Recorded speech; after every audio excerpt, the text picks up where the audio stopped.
Night is the only time history stops performing. In daylight, it marches, it poses, it demands attention with statues and dates and confident voices. But late at night, when the room is dim and the world slows down, history loses its armor. It no longer tries to impress you. It simply sits nearby, quiet, patient, slightly amused that humans once thought they were permanent. This is the hour when power sounds tired, when memory feels heavier than victory, when buildings, once proud and loud, seem to breathe slowly in the dark. Tonight is not about heroes. It is about what remains after the cheering ends. History does not need applause at this hour. It only needs you to listen. History, when spoken softly, reveals something uncomfortable. Nothing truly lasts the way it promised. Not empires, not ideas, not even the stories meant to explain them. Power always arrives convinced it is different this time. It believes it has learned from the past.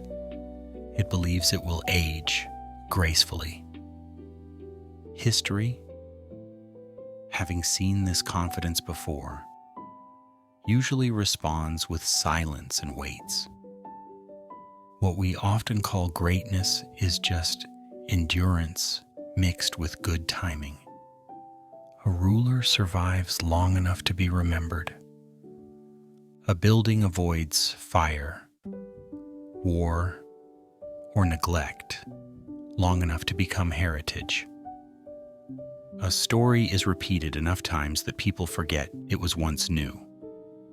Late at night, these truths feel less insulting and more honest. They do not accuse. They simply state facts and move on. Take memory, for example. Humans treat it like a sacred vault. In reality, it is closer to a cluttered attic. Some things are preserved carefully. Others are misplaced, misremembered, or quietly thrown away when they become inconvenient. History does not object to this. It adapts. It reshapes itself to fit the needs of whoever is awake enough to tell it. That is why the same past can sound noble in one century and embarrassing in the next. Buildings understand this better than people do. Stone does not care what it represents today. A fortress becomes a palace. A palace becomes a museum. A museum becomes a backdrop for tourists who are mostly looking for a bench. The walls remember everything, but they do not comment. They have learned that silence is safer than opinion. Late-night history also carries a quiet sense of humor. It watches humans rename the same ideas over and over. Control becomes order. Ambition becomes destiny. Fear becomes tradition. Each generation insists it has finally figured things out. History nods politely and begins preparing the next footnote. What makes this unsettling is not the collapse of empires. That part is predictable. What unsettles is how calm the process always is. There is rarely a single moment when everything breaks. Instead, things simply become less important over time. A name is spoken less often. A law is ignored once, then twice. A building remains standing but loses its purpose. A story survives but no longer explains anything useful. This is how time works when no one is watching closely. Late at night, history feels closer because it stops trying to teach lessons. It does not ask you to improve yourself. It does not demand reflection. It merely shows patterns and allows you to notice them if you want. And there is something strangely comforting about that. If nothing lasts forever, then nothing needs to. If power fades, then so does failure. If memory distorts, then perfection was never required. Even history seems to understand this by now. So it lowers its voice, it removes the dramatic pauses. It speaks like an old observer who has seen too much to be impressed. And in that quiet tone, with a hint of dry amusement, it reminds us of a simple truth. Everything ages, everything settles, everything eventually becomes background noise for someone else. At night, that thought is not frightening. It is oddly peaceful. History does not belong to the loud. It belongs to the patient, to the walls that remain standing, to the stories that survive without needing to shout, and to those who are awake late enough to hear it breathe. Aquitaine did not think of itself as a place. It thought of itself as a fact. A wide stretch of land that produced wine, wealth, music, soldiers, and certainty. Certainty that whoever controlled it would matter. Certainty that power did not need permission, only inheritance. When Eleanor was born, the land was already older than most arguments about it. Castles rose where roads met rivers. Markets thrived not because of kindness, but because people needed what Aquitaine had. Land here was not scenery. It was leverage. Eleanor arrived into a world that did not ask who she would become. It already knew what she represented.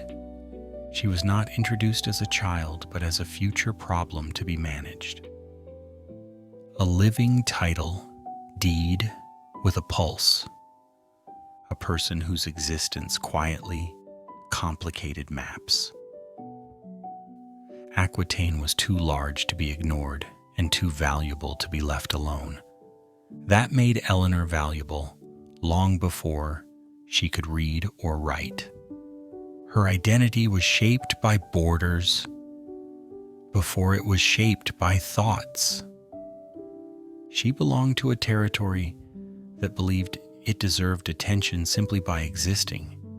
People often imagine medieval childhoods as short and fragile. Eleanor's was short but not fragile. It was heavy with expectations that arrived early and stayed late. She learned quickly that land does not love you back. It only demands to be managed. Her upbringing reflected this reality. Education was not a luxury. It was preparation. Poetry was not decoration. It was diplomacy in softer clothing. Music was not entertainment. It was culture, asserting dominance without drawing a sword. Aquitaine valued refinement because refinement traveled well. An army could occupy a city, culture could occupy generations. Even as a child, Eleanor moved through rooms where decisions lingered in the air, not spoken openly, not hidden either, just waiting for the right moment to attach themselves to her future. The land taught her its first lesson early. You are never just yourself when you stand on valuable ground. You are an extension of whatever came before you and a bargaining chip for whatever comes next. This was not cruelty. It was arithmetic. When her father died and Eleanor inherited Aquitaine, she was still young. Too young for nostalgia, too young for hesitation. The land did not pause to ask if she was ready. It simply transferred its weight onto her shoulders and waited to see if she would stand. And stand she did. Not dramatically, not defiantly. She stood because falling was not a practical option. Aquitaine did not reward sentiment. It rewarded competence. The territory stretched so wide that even kings had to negotiate with it rather than command it. Eleanor did not own Aquitaine in the emotional sense. She embodied it in the political one. People around her understood this clearly. Suitors arrived with polite smiles and strategic intentions. Marriages were proposed not as romance, but as logistics. Whoever married Eleanor would not just gain a wife, they would gain gravity. Land creates this effect. It bends attention toward itself. It warps relationships. It turns personal choices into public calculations. Eleanor learned early that affection could be sincere and irrelevant at the same time. The land would always speak louder. What makes this unsettling is not how quickly Eleanor adapted. It is how normal all of this felt. No rebellion, no dramatic refusal. Just a quiet understanding that identity could wait, but territory could not. Aquitaine shaped Eleanor without asking her opinion. And in return, she learned to shape others by understanding what they wanted from it. This was not manipulation. It was survival, performed with elegance. Late at night, when history stops praising ambition and starts whispering patterns, this moment stands out. A child becomes important not because of talent or destiny, but because the ground beneath her feet refuses to be ignored. Eleanor did not choose Aquitaine. Aquitaine chose her. And once chosen, she learned the rules quickly. Land does not care about innocence. It does not pause for growth. It simply waits for someone capable of carrying its weight without flinching. Eleanor became that person quietly, without speeches, without banners. Just a young woman standing on land that already knew it would outlive her. Eleanor inherited Aquitaine before she inherited certainty. The land arrived early, heavy, and impatient, as if it had places to be and no interest in her age. History sometimes pretends to be polite, but power rarely is. It does not wait for confidence. It does not wait for maturity. It simply shows up and expects results. At an age when most people are still learning how to exist inside their own thoughts, Eleanor found herself existing inside a territory. Not a metaphorical one, a real one. Fields, towns, markets, roads, obligations. A living system that did not care whether she felt prepared. Responsibility arrived before experience, which is history's favorite order of operations. Experience, after all, can be learned. Failure is optional only in theory. Aquitaine was not a symbolic inheritance. It was operational. Taxes had to be collected. Loyalties had to be maintained. Borders had to be acknowledged by people who would happily test them. Eleanor did not grow into power. Power grew around her and expected her to keep up. This is the part history often romanticizes later. The young ruler, the unexpected authority, the early promise. Late at night, stripped of dramatic lighting, it looks less like destiny and more like pressure management. Land that valuable does not tolerate uncertainty. It demands decisions, even when the person making them has not finished becoming themselves. Adults surrounded Eleanor quickly. Advisors, guardians, negotiators, each of them calm on the surface, each of them calculating quietly. They spoke in measured tones and framed everything as protection. Protection is a flexible word. It often means control with better manners. The problem was not that Eleanor lacked intelligence, it was that intelligence does not automatically produce leverage.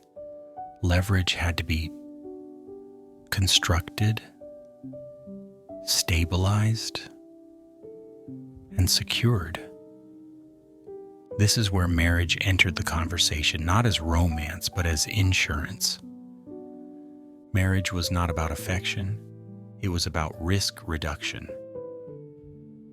Aquitaine was too large to leave exposed, too tempting to leave unattached.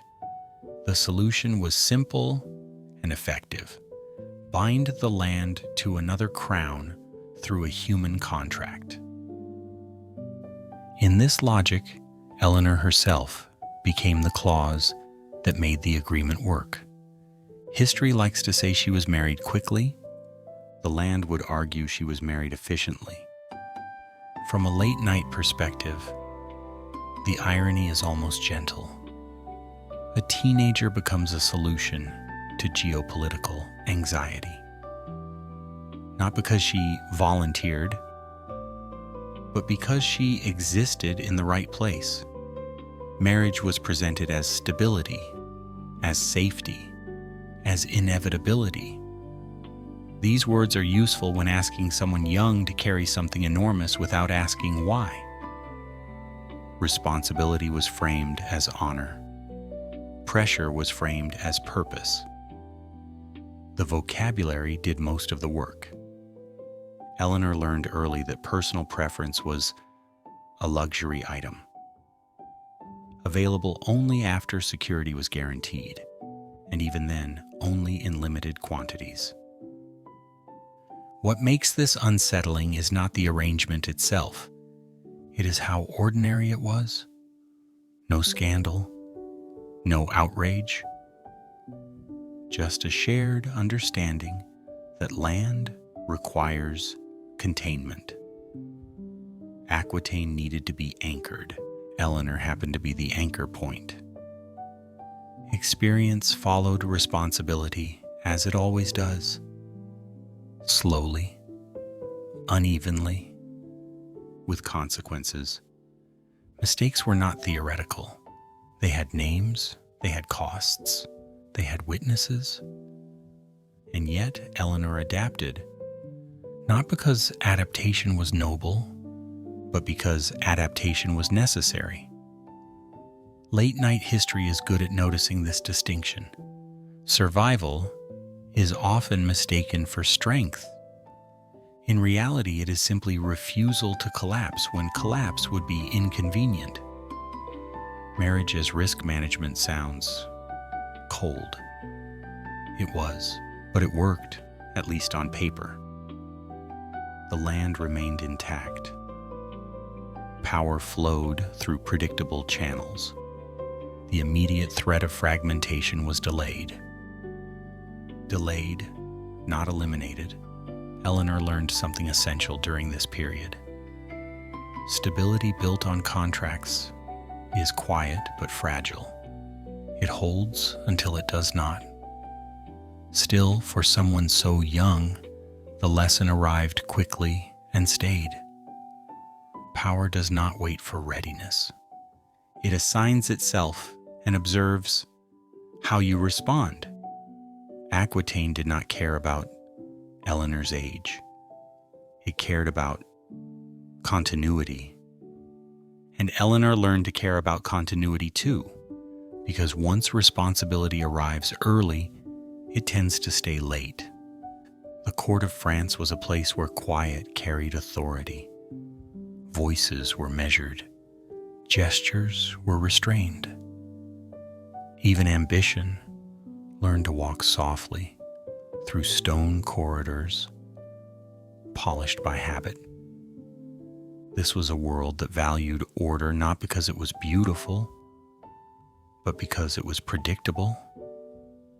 When Eleanor arrived, she did not intend to disrupt anything. She simply existed with too much clarity. Clarity has a way of unsettling rooms built on controlled distance.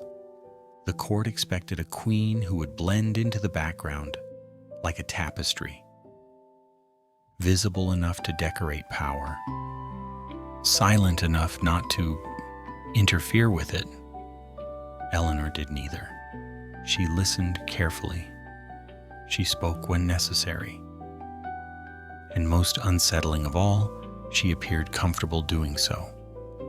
In a place where silence was treated as discipline, this confidence felt excessive. Not offensive, just inconvenient. The French king was not prepared for this contrast. He had been shaped by a court that prized restraint and ritual. He understood authority as something inherited and preserved through repetition. Eleanor understood authority as something exercised through presence. Neither approach was wrong. They simply did not harmonize. At court, Eleanor noticed details others ignored. The pauses in conversation. The way certain advisors leaned forward when speaking and leaned back when listening. The small rituals that passed for consensus. She did not challenge these customs directly. That would have been impolite. Instead, she participated fully. And participation alone was enough to cause tension. The court had rules about speech, not written rules, cultural ones. A queen could speak, but should not steer, could advise, but not insist, could exist, but not influence. Eleanor crossed these invisible lines without noticing them, not because she wanted to defy tradition, but because no one had told her that tradition required invisibility. Her upbringing had been different. She came from a land where leadership was practiced openly, where discussion was part of governance, where presence was not mistaken for intrusion. In Paris, this difference registered as excess. Too much energy, too much engagement, too much personality, in a role designed to contain it. The irony is that Eleanor was not loud. She was simply awake. Late at night, history softens this moment and reveals its deeper shape. This was not a conflict between two people. It was a collision between two ideas of power. The French court believed stability came from stillness. Eleanor believed stability came from involvement. Stillness felt safe. Involvement felt risky. Risk has a way of attracting suspicion, even when it produces results. The king began to withdraw, not dramatically, gradually. He retreated into routines that felt familiar, prayerful in posture, if not in content, structured, predictable. Eleanor noticed the distance growing, not because she needed constant attention, but because power always leaves traces when it shifts.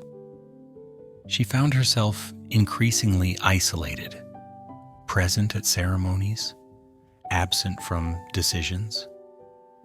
The court approved of this change quietly. A queen who stops influencing is a queen who stops complicating things. silence returned to its proper place. What history often frames as incompatibility was in reality a difference in tolerance for visibility. Eleanor was comfortable being seen thinking. The court preferred thought to remain private. There is a subtle danger in systems that value quiet too highly. They mistake compliance for harmony. They mistake absence of conflict for agreement. Eleanor did not shout. She did not rebel. She did not demand reform. She simply remained herself. And in this environment that was enough to feel like resistance, late-night history finds gentle humor here. A court so dedicated to order that it becomes unsettled by competence. A queen so capable that she is quietly set aside for being disruptive without disrupting anything. The marriage did not fail because of scandal or betrayal. It failed because it revealed an incompatibility no contract could correct. Eleanor had entered the center of power, but she did not dissolve into it. The court noticed, the king noticed, and slowly the space around her narrowed. In time, separation became a practical solution, not an emotional one. Practical solutions are history's favorite kind. The marriage ended without drama, without raised voices, without public collapse, just a quiet acknowledgement that this arrangement did not serve its purpose.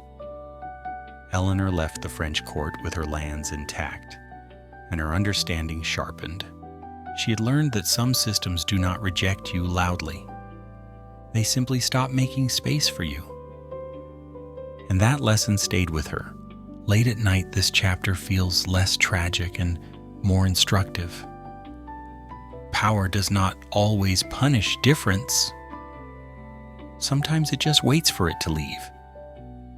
Eleanor walked away unchanged. The court returned to its silence, and history noted the encounter without comment. The end did not arrive with shouting.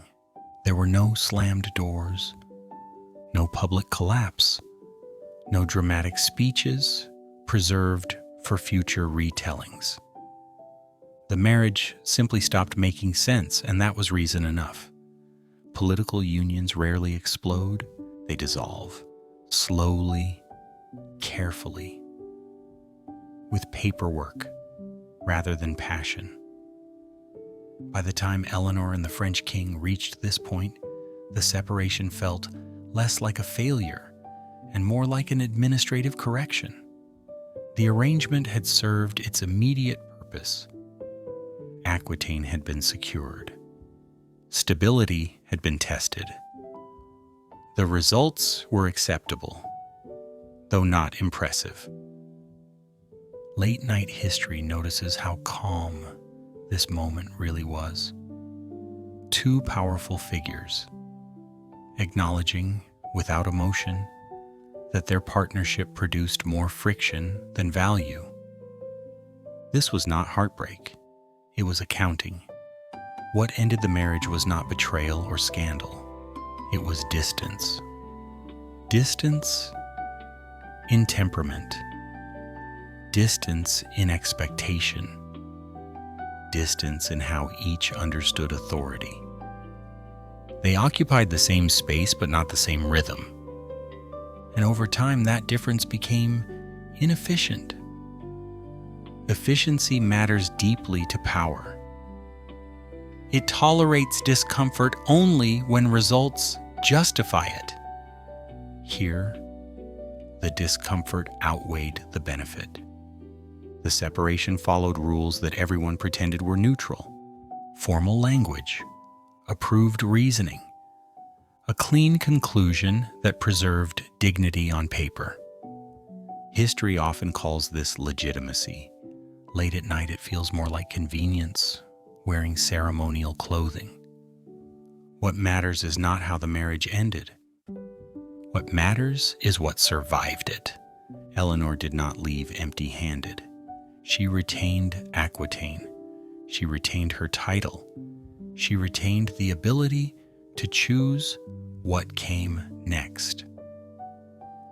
In an era where separation often erased women from relevance, this outcome was quietly remarkable. Not celebrated, not announced with pride, just accepted. Power was redistributed without spectacle. This is the part history tends to rush past.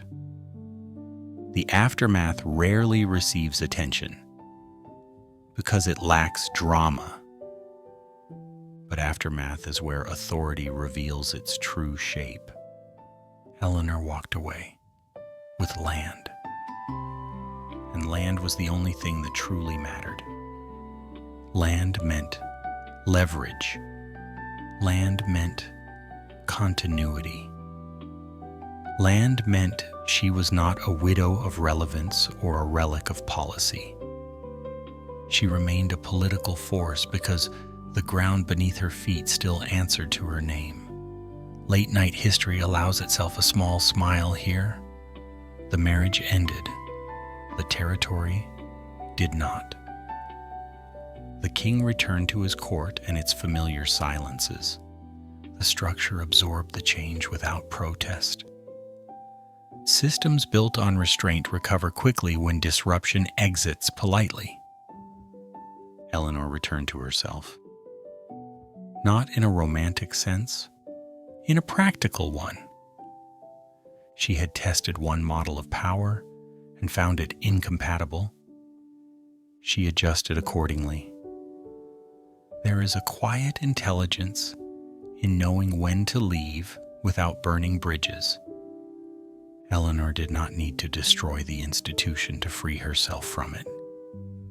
She simply stepped outside its usefulness. History rarely rewards loud exits. It remembers those who leave with assets intact. The separation taught Eleanor something essential. Authority that depends on silence is fragile. It functions best when unchallenged, but weakens when exposed to difference. She also learned that contracts end more cleanly than expectations, and that personal harmony is irrelevant when political alignment fails. This knowledge stayed with her. It would shape every decision that followed. Late-night history finds the irony gentle rather than sharp. A marriage designed to secure land ends with the land remaining exactly where it began. The people changed, the titles shifted, the territory endured, and Eleanor endured with it. What remained after the marriage was not bitterness. It was clarity. Clarity that power does not always need to be fought. Sometimes it can simply be retrieved. Eleanor did not lose her position. She refined it. She did not retreat from influence. She recalibrated it. In the quiet after separation, with no court watching closely, Eleanor stood exactly where she needed to be. Independent, solvent, in authority. Unencumbered by a structure that required her to disappear. Late at night, this moment feels less like an ending and more like a pause, a breath between chapters. The marriage ended quietly, but the power remained awake. Eleanor did not remarry for comfort. Comfort was rarely part of her calculations. She remarried because power leaves openings, and she knew how to step through them before someone else noticed. Henry of Anjou was not yet a king when he entered her life. He was younger, restless, sharp-edged in ambition, and already collecting territories the way some people collect debts. He moved quickly, not recklessly, but with the confidence of someone who believed the future was already leaning in his direction. To Eleanor, Henry was not a romantic answer to a failed union. He was momentum. Where her first marriage had tried to contain her land, this one expanded it. Quietly, decisively. Aquitaine did not shrink under this new alliance. It multiplied. Borders stretched. Roots connected. What had once been a powerful region became part of something that felt uncomfortably large to neighboring rulers. The map did not change overnight. Maps never do. They pretend to stay still, while influence seeps through them like ink through paper. Henry understood conquest through motion. Eleanor understood it through management. Together they formed something efficient enough to worry everyone else. Late-night history enjoys this pairing for its practical elegance. No speeches about destiny, no dramatic vows. Just two people recognizing that their strengths overlapped in useful ways.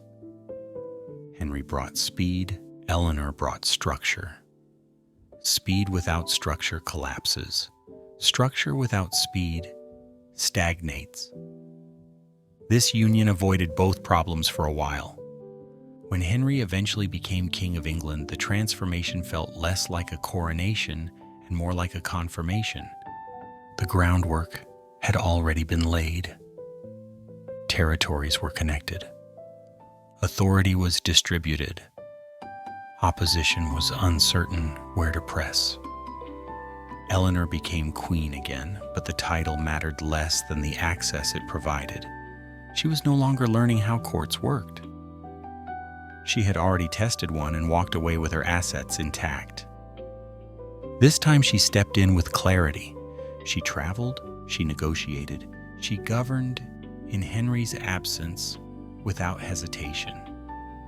This was not symbolic participation. It was operational. Late at night, history strips away ceremony and reveals how unusual this was. A queen not confined to presence alone. A queen trusted with administration. A queen whose authority did not evaporate when the king left the room. Henry valued competence. Eleanor delivered it. For a time, their partnership functioned smoothly. Children arrived. Alliances formed. The empire stretched across regions that had once been rivals. From the outside, it looked formidable. From the inside, it was busy. Busy systems hide their cracks well. As years passed, Henry grew more controlling. Power does this when it becomes accustomed to success. What begins as coordination slowly shifts toward possession. Eleanor noticed. She always noticed. Her role began to narrow. Not officially, subtly. Access changed. Decisions were made faster and with fewer voices involved. Presence became tolerated rather than required. Late-night history finds quiet humor in this transition. An empire built on partnership, slowly forgetting why the partnership mattered. Eleanor did not withdraw immediately. She adjusted. She focused on the next generation, arranging futures, managing territories, positioning her children within the structure she helped create. If Henry believed the empire belonged to him, Eleanor understood it belonged to continuity. And continuity required planning beyond one lifetime. This difference would eventually matter. For now, the map remained impressive. From England to southern territories, the influence was undeniable. Rivals calculated carefully. Neighbors watched closely. The empire did not announce itself loudly. It existed as a fact others had to work around. Eleanor remained at the center of this arrangement, even as her influence was quietly tested. She was no longer new, she was established. An establishment often invites resistance. Late-night history does not rush ahead here. It lingers on this moment of apparent stability, because stability is where future conflict hides best. The second marriage did not fail quickly, it succeeded first. And success is what made its eventual strain inevitable. Eleanor had helped redraw the map. Henry ruled over it. Both believed they understood power. They simply disagreed on how tightly it should be held. At this stage, neither had lost. Neither had fully won. The empire stood. The alliance held. The map remained intact. But beneath the surface, the balance was shifting. Quietly, patiently. Late-night history recognizes this phase for what it was. Not a peak, not a fall.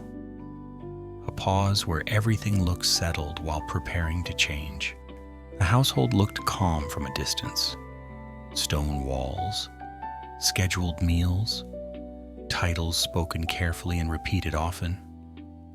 From the outside it appeared stable, almost ceremonial.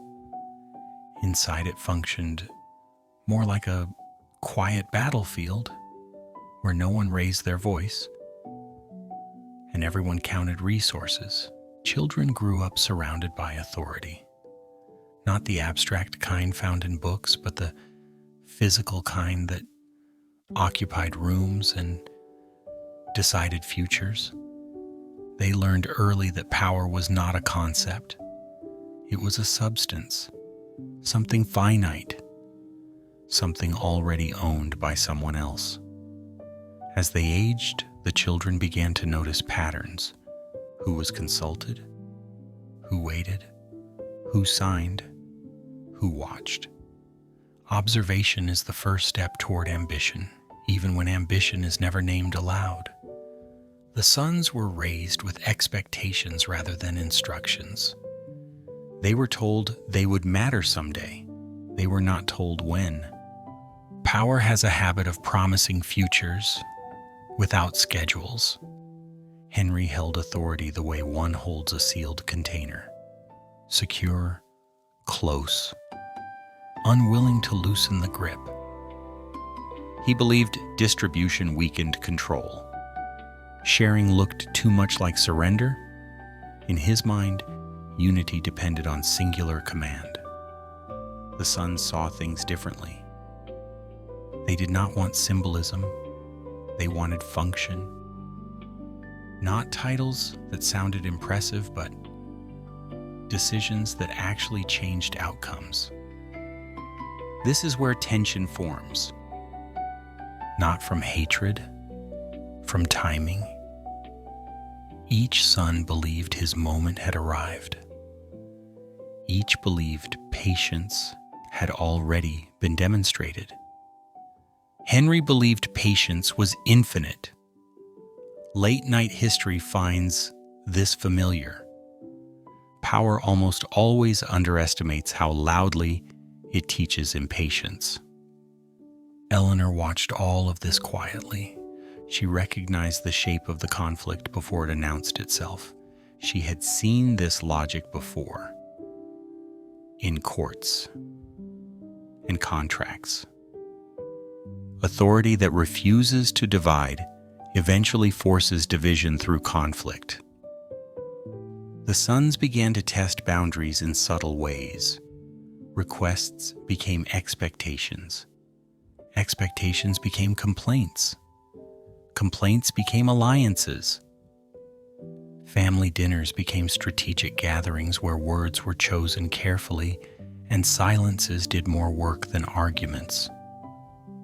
Henry responded with firmness, then with control, then with suspicion. The more he tightened his hold, the more resistance organized itself beneath the surface. Late-night history allows a faint smile here. A ruler who conquered regions struggling to manage his own household.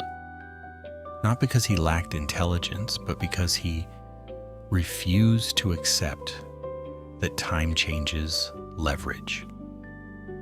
Eleanor understood that growth alters balance, whether acknowledged or not. Children raised near power do not remain children in their thinking. She did not push rebellion openly. She did not shout warnings. She listened. Listening is often mistaken for passivity. In reality, it is preparation. As tensions increased, the household stopped functioning as a family and began operating as a system of competing interests. Loyalty fractured along lines of opportunity. Trust narrowed. Henry viewed coordination among his sons as disobedience. The sons viewed coordination as survival. Neither side believed they were acting aggressively. Each believed they were responding logically. That is how escalation happens quietly. Eleanor found herself positioned between generations, between the authority that refused to release and the ambition that refused to wait. She chose alignment over neutrality, not out of sentiment, out of calculation. She understood that unchecked authority rarely corrects itself. It must be pressured. Supporting her sons was not a rejection of order. It was an attempt to rebalance it. Late-night history removes moral labels here. This was not betrayal. It was structural stress revealing itself. When the conflict surfaced openly, it appeared sudden to observers. In reality, it had been rehearsed in silence for years. Letters had been written, promises exchanged, positions secured. The household had become a staging ground. Henry reacted decisively. He always did. Control was his instinctive response to uncertainty. The rebellion failed not because it lacked momentum, but because power already held the strongest position. The aftermath was efficient. Punishments were applied.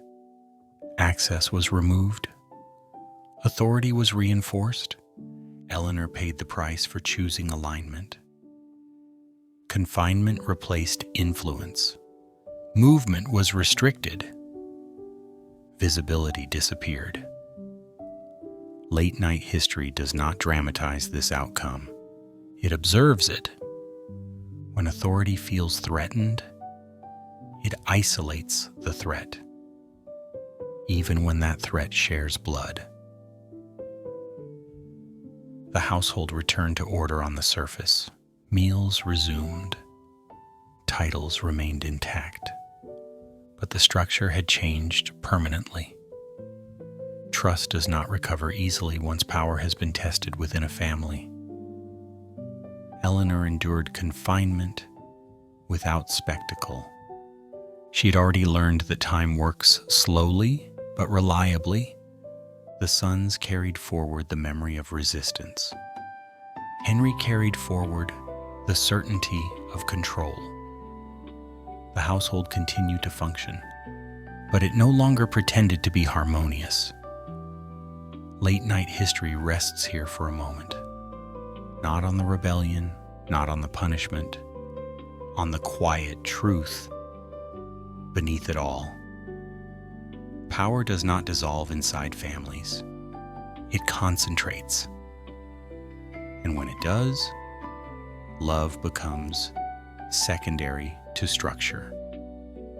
Blood remembers, authority records, and the household, once mistaken for a refuge, reveals itself as another arena where power insists on being obeyed. Eleanor did not fall from power with noise, There was no sudden collapse, no public reckoning. Authority did not shatter. It was simply taken away and placed out of reach. Her capture was efficient. That is how power prefers to correct disruption. Quickly, quietly, without inviting commentary. One day she was present in decisions. The next she was present only in memory. Confinement is often described as absence of movement. In reality, it is an excess of time. Time that stretches, time that watches, time that refuses to be hurried by impatience or regret. Eleanor was moved between places with care, not cruelty, not kindness either. Care in the administrative sense. She was too valuable to destroy and too dangerous to release. So she was contained. Late-night history does not romanticize this period. It does not turn isolation into virtue. It simply observes what happens when power is paused but not erased. Stripped of influence, Eleanor did not lose awareness. She lost access. These are not the same thing. Access can be removed by guards and locks. Awareness has a habit of remaining inconveniently intact. Years passed. The world outside continued its routines. Wars shifted. Alliances changed tone. Children grew older. Eleanor watched time do what it always does. It redistributed leverage without asking permission. Her confinement was not dramatic. That was its most unsettling feature. Days followed one another with careful sameness. Meals arrived, messages were filtered, movement was restricted. This was not chaos. It was order applied to a single person.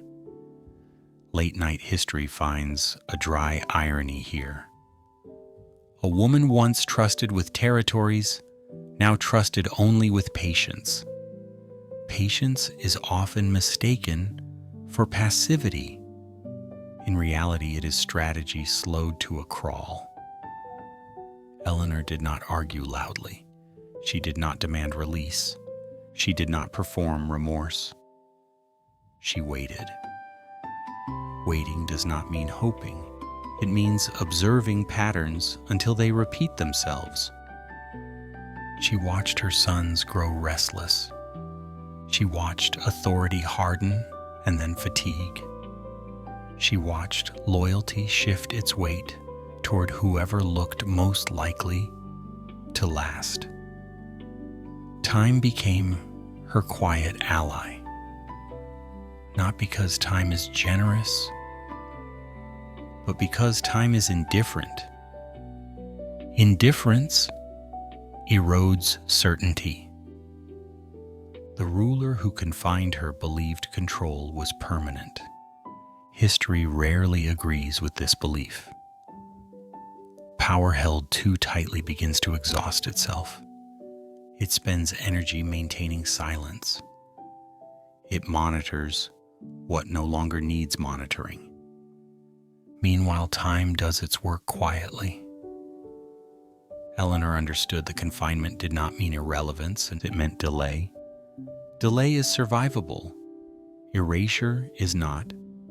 As long as her name remained useful, as long as her lineage mattered, as long as memory still recognized her value, she endured. Late-night history does not portray this endurance as heroic. It portrays it as practical. Resistance would have invited destruction. Submission would have invited disappearance. Patience allowed something else. Continuation. Years of confinement reshape perspective. Urgency fades. Clarity sharpens. Eleanor no longer needed to act. She needed to remain intact. And she did. When circumstances finally shifted and authority changed hands, her release felt almost casual. No apology, no explanation. Just a door opened because it was no longer necessary to keep it closed. That is how power often corrects itself. Not with regret, with convenience. Eleanor emerged older, quieter, more precise. Confinement had not broken her. It had refined her sense of timing. Late-night history rests here without sentiment. This was not a triumph. It was survival performed slowly. Power had removed her voice for years. Time returned it when no one was looking. Patience did not restore what was lost. It positioned her for what came next. And in the quiet aftermath of confinement, Eleanor demonstrated something history rarely celebrates. That sometimes the strongest response to losing power is to wait until power changes its mind. Long before it became a destination for quiet footsteps and slow glances, the Louvre was something far less polite.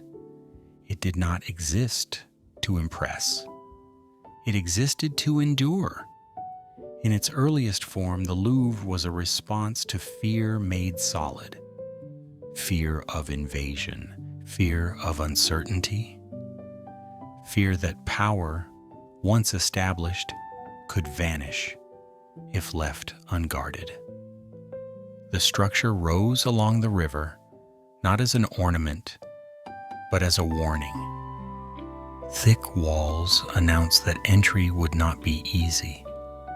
The design favored survival over beauty, resistance over comfort.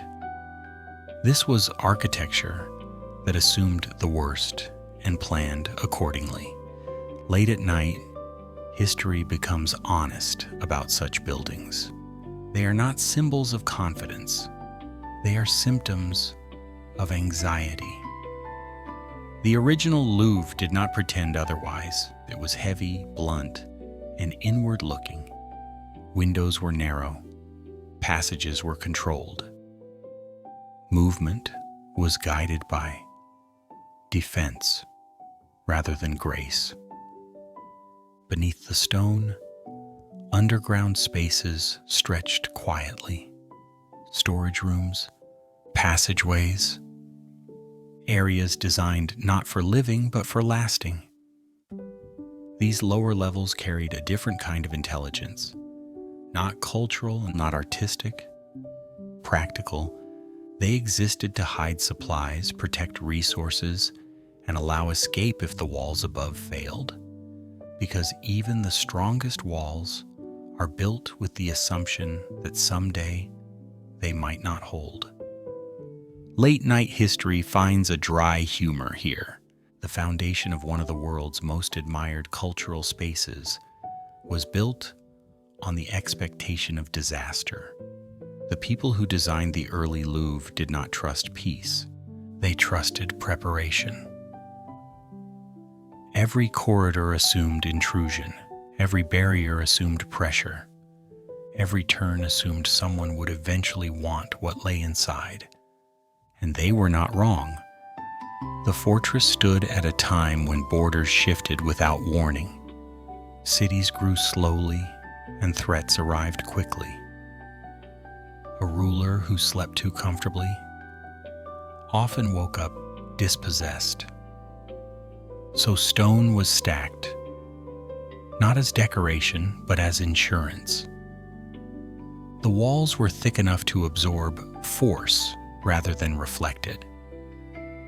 The towers stood watch not for ceremony, but for early notice. Everything about the structure whispered the same idea. Hold.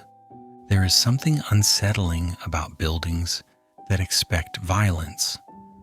They shape behavior. They teach patience. They encourage suspicion.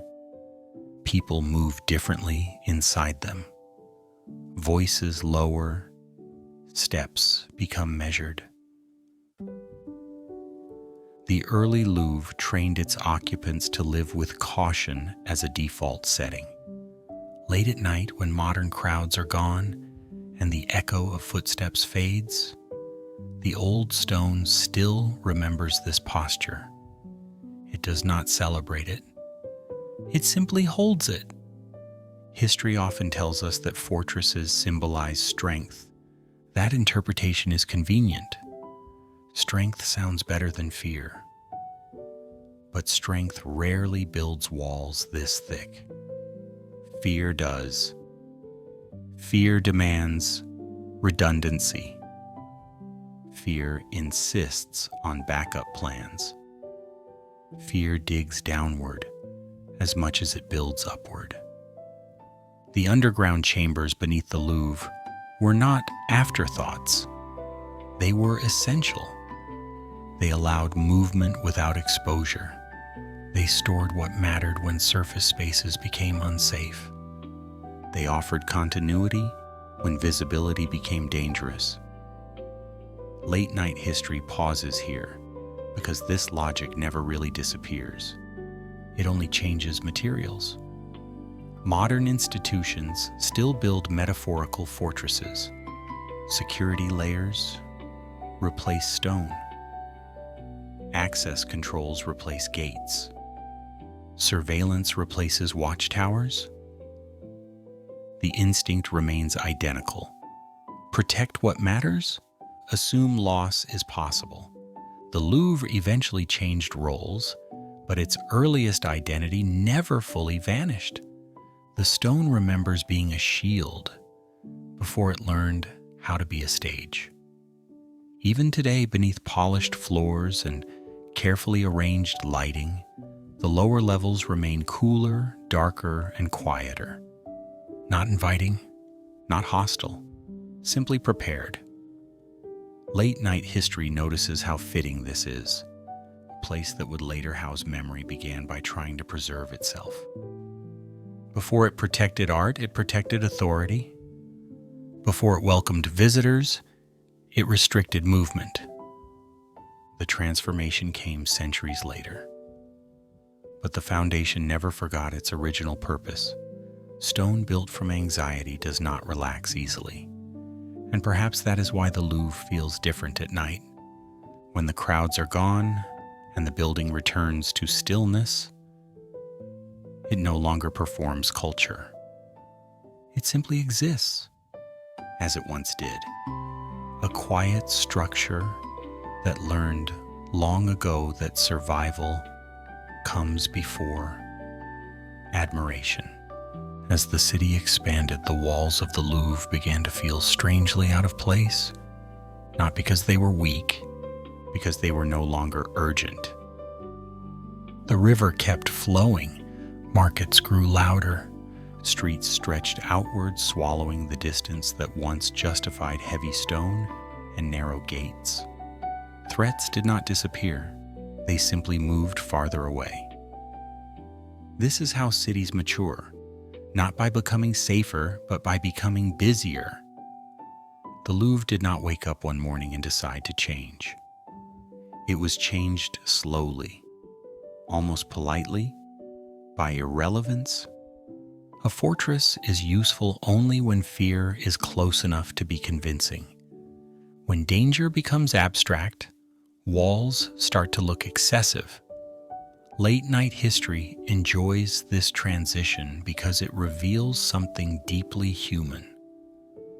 When we no longer need protection, we reinvent protection as beauty. The military purpose of the Louvre softened first. Guards still stood watch, but their presence became ceremonial.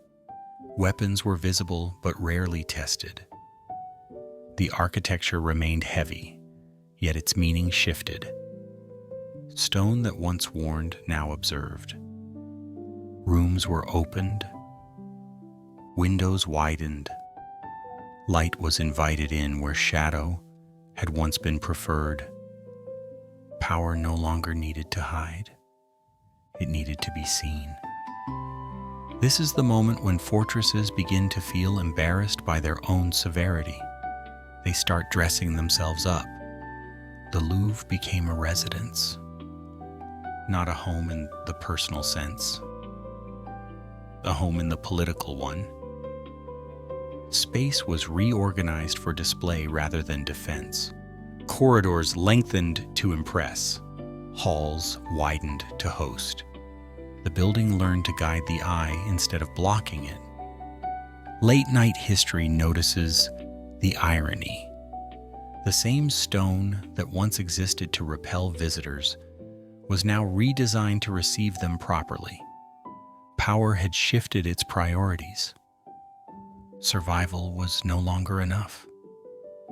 Recognition became essential. A palace does not intimidate through resistance. It intimidates through scale, through elegance, through the quiet message that it has nothing to fear from being observed. The Louvre adapted accordingly. Defensive angles softened into symmetry. Hidden passages became secondary to grand routes. Movement was no longer constrained. It was choreographed. This was power learning how to perform. The city around the Louvre responded in kind. Paris grew denser, more predictable, less dependent on singular strongholds. The fortress had done its job too well. Its success made it unnecessary. Late-night history smiles gently here. Structures that succeed often outlive their purpose and must pretend they were meant for something else all along. The Louvre did not erase its past. It simply layered over it. Beneath the widened halls, older foundations remained. Beneath the polished floors, the logic of defense still slept quietly. But above ground, the message had changed. Power no longer whispered caution. It projected confidence. The palace phase of the Louvre was not about safety. It was about legitimacy. Rulers no longer needed to prove they could withstand attack. They needed to prove they belonged at the center of everything. A palace says this without speaking. It suggests permanence. It suggests order. It suggests that authority has settled in and brought furniture. Late-night history finds something unsettling in this comfort. Power that no longer expects resistance often becomes careless. The transformation from fortress to palace did not happen all at once. It was incremental, a renovation here, an expansion there, a decision to decorate instead of reinforce. No announcement was made, no declaration issued. One day the Louvre was less concerned with holding enemies back. Another day it was more concerned with holding attention. The building adjusted its posture. This shift marked a larger change in how authority understood itself. Strength was no longer measured by what could be stopped. It was measured by what could be displayed. Late-night history lingers on this moment because it rarely feels dramatic at the time. People living through it believe they are simply improving things.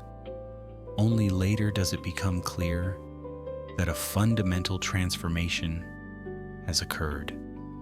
The Louvre stopped being a reaction to fear and became a stage for power. It learned how to impress instead of endure. And in doing so, it revealed a quiet truth about human institutions. When danger recedes, ambition fills the space. Walls come down, ceilings rise, and authority begins to speak in aesthetics rather than alarms. Yet beneath it all, the stone remained, patient, unimpressed. Late at night, when the city quiets and the palace forgets to perform, the older building still exists underneath, a reminder that display is temporary, and that every stage was once a shelter. The moment the court left, nothing collapsed. That is the detail history likes to whisper instead of announce. There was no dramatic silence, no echoing footsteps marking the final departure, no curtain falling. The king moved elsewhere, and the Louvre remained exactly where it was. Stone does not panic when authority changes address. Stone waits. At first, the absence felt temporary. Rooms were still arranged as if someone important might return at any moment. Furniture stayed in place. Corridors remained polished. Doors continued to open and close on schedule. Habit outlives purpose more often than we like to admit.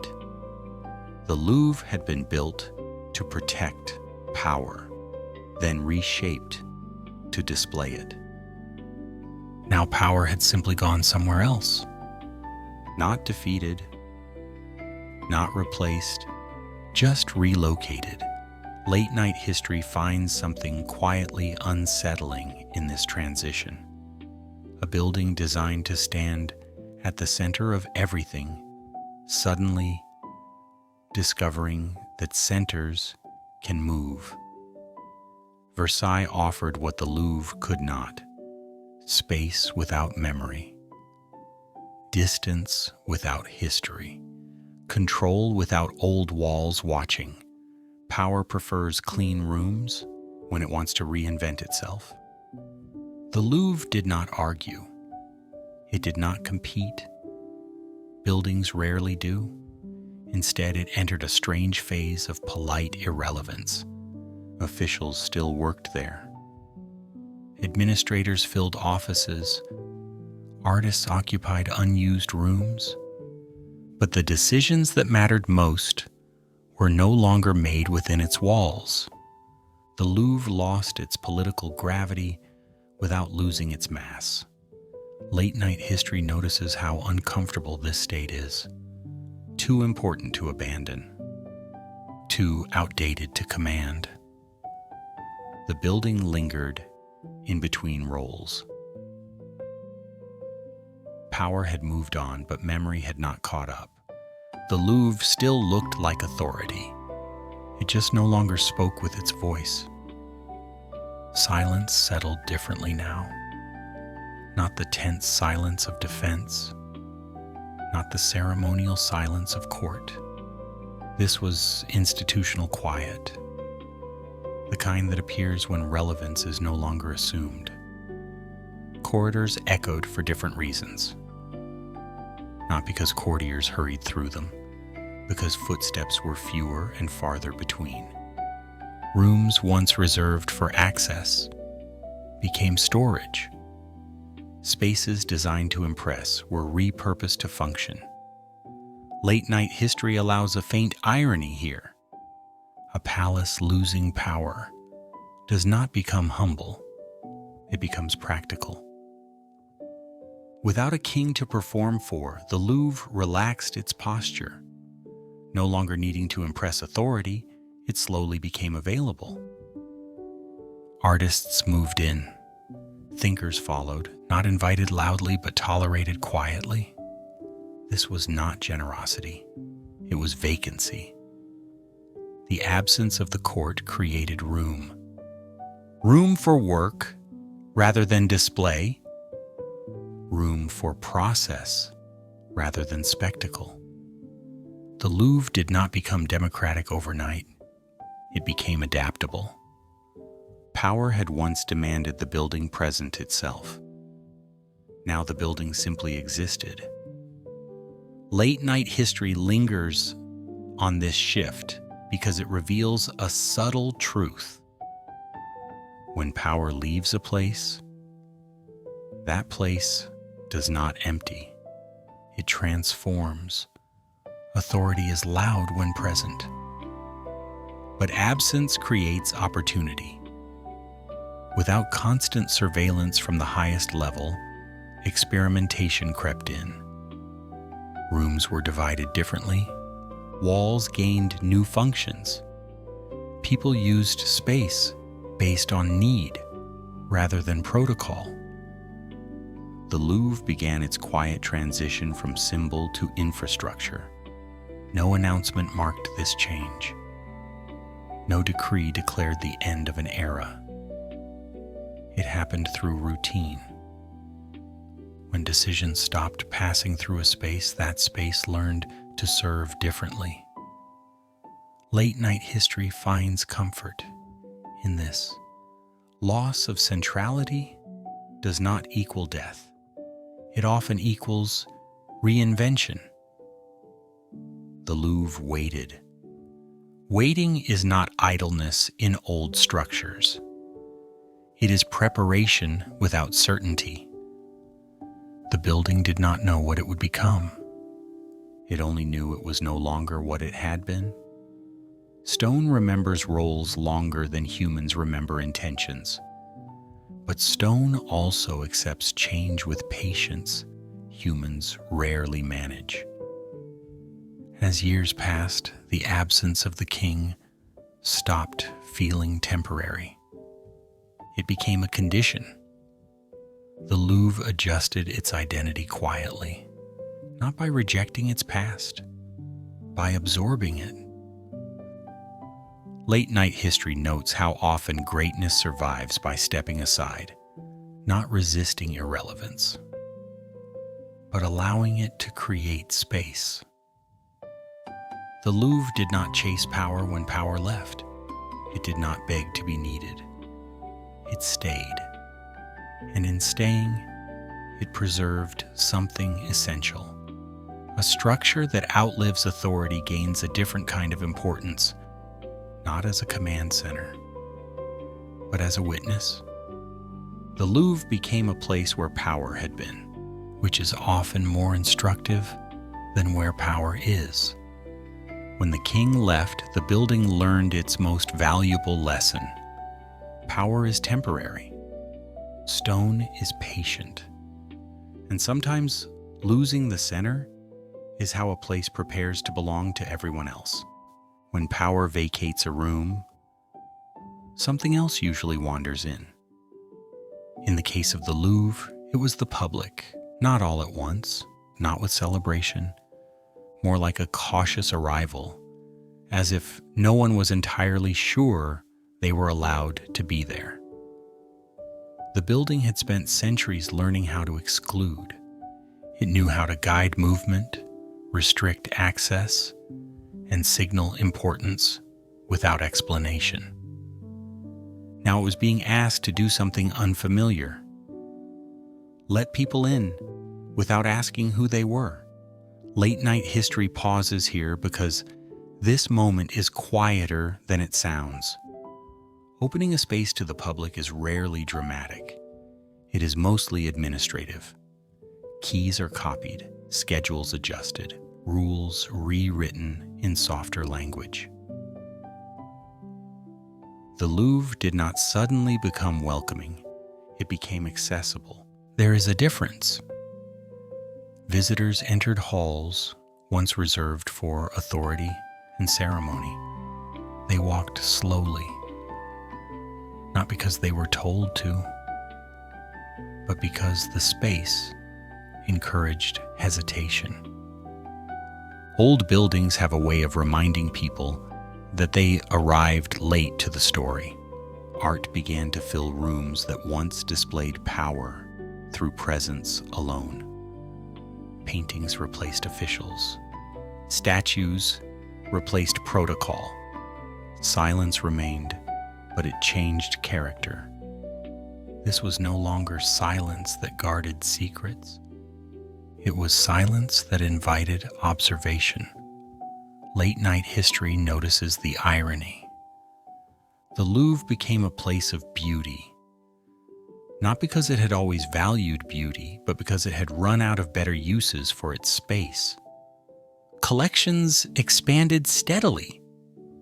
Some works arrived through careful acquisition. Others arrived through circumstances no one described too closely. Objects have a way of traveling when institutions outlive the intentions that created them. The museum grew, not organically, methodically. Each addition layered another story onto rooms already dense with memory. The building absorbed these stories without comment. It had learned long ago that meaning changes faster than stone. Visitors wandered through galleries, unaware of how provisional this arrangement was. They admired brushstrokes. They paused in front of faces painted centuries earlier. They believed these objects had always belonged here. Late-night history gently disagrees. Nothing in a museum is as settled as it appears. Every object carries a history of movement, from hand to hand, from room to room, from one explanation to another. The Louvre did not advertise these journeys. It presented the result. Beauty on display has a way of quieting questions. People tend to stop asking how something arrived once they decide it is worth keeping. This is not deception. It is human behavior. The museum offered a promise. Here is what has lasted. Here is what survived change. Here is what deserves your attention now. Late-night history notes the confidence embedded in that promise. To display something publicly is to declare it resolved, its value agreed upon, its presence justified. And yet beneath that confidence, debate never fully disappeared. As collections expanded, so did unease. Not loud, not disruptive, just persistent. Questions lingered quietly about origin and ownership, about whether preservation always implied permission, about whether history could be curated without rearranging responsibility. The Louvre did not answer these questions directly. Museums rarely do. Instead, it continued its work, labeling, cataloging, lighting. Organization can feel like resolution even when it is not. Late-night history finds a subtle humor in this. An institution once built to keep people out, now trusted to explain the past to everyone inside. The public adjusted. What once felt intimidating became familiar. Routine softened reverence. School groups arrived, artists sketched. Visitors sat quietly, not out of obedience, but fatigue. The Louvre became part of daily life in a way it never had been before. Not central, but present. Power had left. Beauty stayed. Or perhaps beauty arrived because power no longer needed the space. Late-night history does not force a conclusion. It simply observes the pattern. When authority withdraws, culture fills the gap. Not to replace control, but to make sense of its absence. The Louvre as a public museum was not a triumph of enlightenment. It was a reallocation of space. A building that once belonged to rulers now belonged to time. And time is far more generous with access. Visitors came and went. The building remained. Paintings aged. Interpretations shifted. Rooms were rearranged again and again. What stayed constant was the quiet understanding that the Louvre no longer served a single voice. It spoke in fragments, in images, in objects removed from their original urgency. Late at night, when the museum empties and footsteps fade, the Louvre does not feel like a temple of beauty.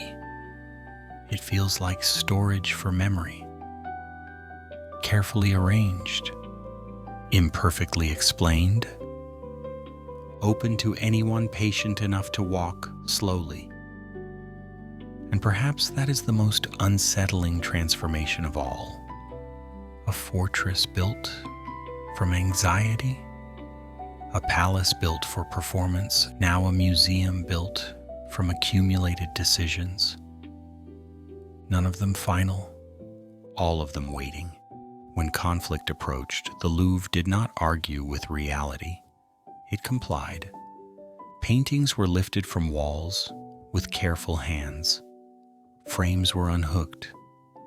Crates were prepared with an efficiency learned from experience rather than optimism. Nothing about the process was theatrical. Urgency does not waste time on drama. Late-night history finds this moment deeply revealing. The most important action was not what remained inside the building. It was what left.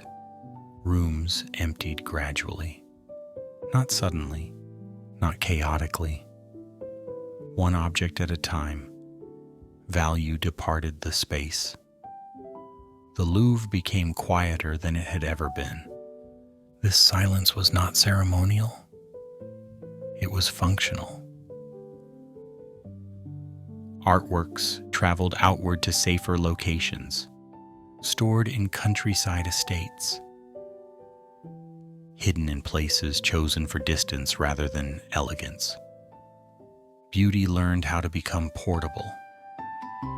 The building itself stayed behind. Stone does not evacuate.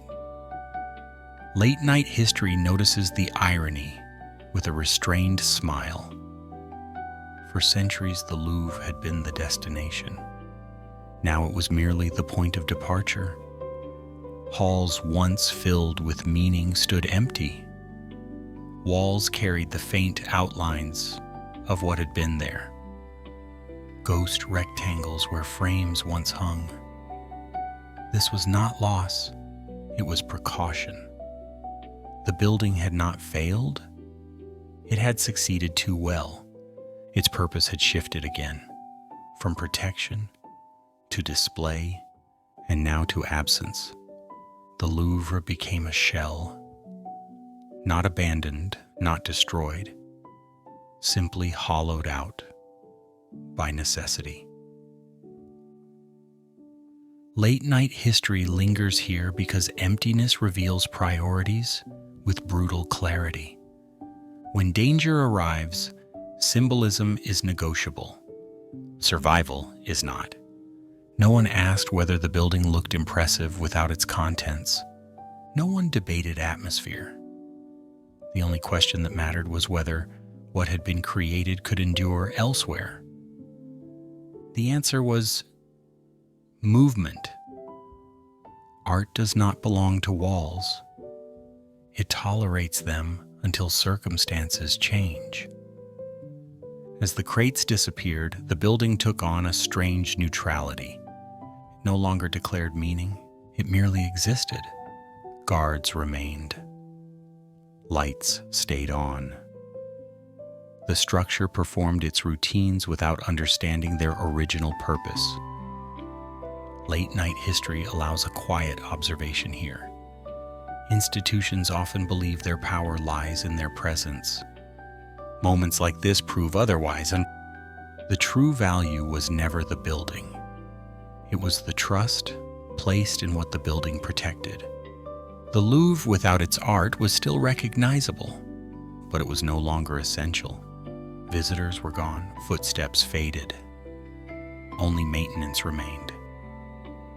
The building became background. War has a way of clarifying hierarchy. People first, objects next, places last. And yet when danger passed, something remarkable happened. The Louvre waited. Waiting does not imply passivity. It implies confidence without performance. Stone absorbs time differently than people do. Years pass, generations change. The building remains prepared to receive whatever returns. Late-night history finds a subtle humor in this patience. The Louvre had been many things: a fortress, a palace, a museum. Now it was storage for nothing. And somehow that role suited it. Empty rooms revealed proportions usually hidden by attention. Ceilings felt higher, distances longer, silence deeper. The shell exposed its own architecture without distraction. When the artworks eventually returned, they entered a space that had remembered how to wait. Nothing had rushed them. Nothing had demanded explanation. The building accepted its contents back without comment. Late-night history finds meaning in this restraint. Value is not defined by constant display. Sometimes it is defined by the willingness to disappear when preservation requires it. The Louvre did not protect art by standing firm. It protected art by letting go. That lesson rarely appears on plaques. The shell mattered because it knew when not to matter. In moments of danger, the building understood its limits. It did not pretend to be indispensable. It allowed what mattered most to leave. And when calm returned, it was still there, waiting, ready to be filled again.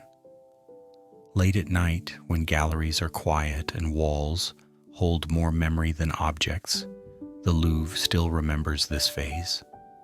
Not as failure, as discipline, because survival often depends not on what you defend, but on what you are willing to remove from harm.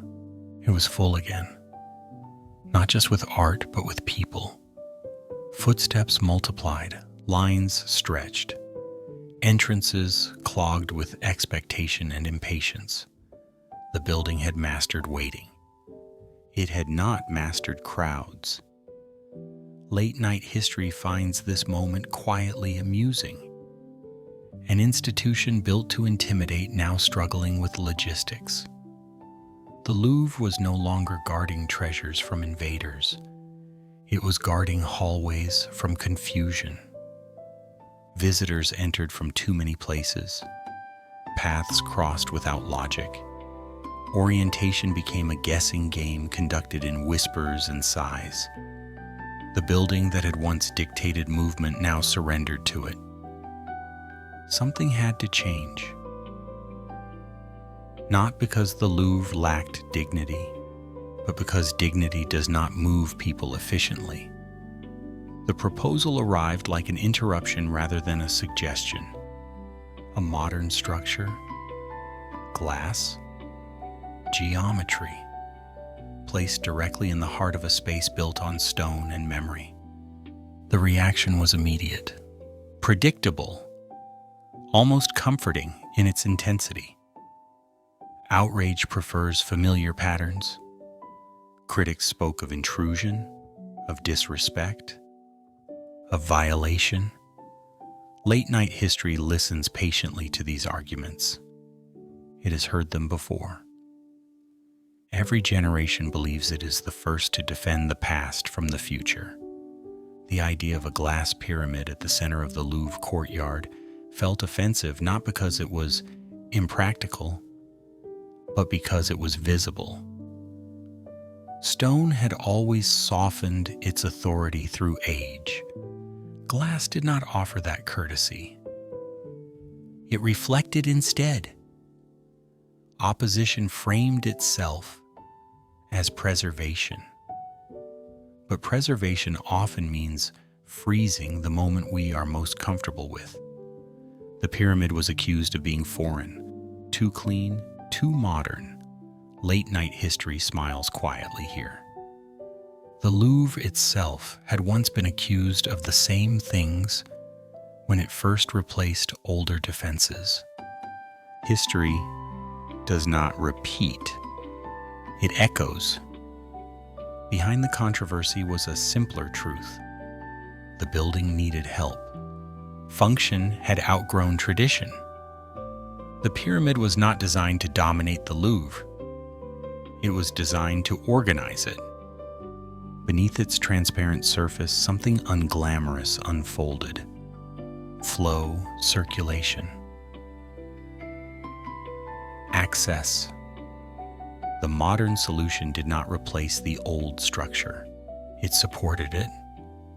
Visitors would enter below ground, move outward and upward, re-emerge into galleries without overwhelming any single threshold. Late-night history finds this deeply fitting. The newest element of the Louvre was placed underground first. The visible pyramid was only the signal. The real transformation happened beneath the surface. This is where resistance softened. Once built, the pyramid did what all successful infrastructure does. It worked. Queues shortened, navigation improved, movement gained coherence. Practicality has a quiet way of dissolving outrage. People who once protested began to use it without comment. Visitors stopped debating aesthetics and started appreciating orientation. Late-night history notes the speed of this adjustment. Convenience is persuasive. The pyramid did not erase the past. It clarified it. By centralizing entry, the Louvre became legible again. Not simpler, but navigable. The building regained control over how it was experienced. Critics eventually changed tone. What had once been described as a scar became a symbol. What had been mocked as disruption became identity. This transition was not philosophical, it was habitual. Once something becomes useful, it becomes acceptable. Late-night history lingers here because the pyramid revealed something essential about the Louvre. The building was no longer a single thing. It was layered. Medieval stone beneath classical facades. Renaissance ambition resting on defensive foundations. Modern glass anchoring contemporary movement. The Louvre became a body with multiple systems operating at once. No single era dominated. No period fully erased another. This was not harmony. It was coexistence. The pyramid did not pretend to belong to the same time as the surrounding walls. It acknowledged difference openly. Late-night history appreciates this honesty. Pretending nothing has changed rarely convinces anyone. The Louvre stopped hiding its evolution. It displayed it. Visitors standing beneath the pyramid could look up and see sky reflected alongside stone. Transparency meeting weight. Motion meeting memory. The building no longer spoke in a single voice. It spoke in layers. The modern Louvre accepted that preservation did not mean refusal. It meant integration. The glass pyramid did not ask permission from history. It asked cooperation. And history responded not with applause, but with endurance. Years passed. The pyramid weathered criticism and seasons alike. It became familiar. Familiarity is history in its early stages. Late-night history finds something unsettling and comforting in this. The structures we resist most often become the ones we stop noticing. The Louvre now exists as a layered organism. Defense below, display above, movement between. The pyramid acts as a quiet interface, not dominant, not invisible, simply present. The building learned, once again, how to adapt without apology. After being emptied for survival, it learned how to fill itself intelligently. After silence, it learned coordination. Late at night, when the courtyard is empty and the pyramid reflects only darkness and faint lights, the Louvre feels complete in an unusual way. Not finished, but balanced. Stone remembers fear. Glass accepts motion. Together they form something history rarely achieves. Continuity without stagnation. The Louvre did not modernize by forgetting what it had been. It modernized by allowing the present to stand beside the past without pretending they were the same. Late night history rests here gently. A fortress that learned performance.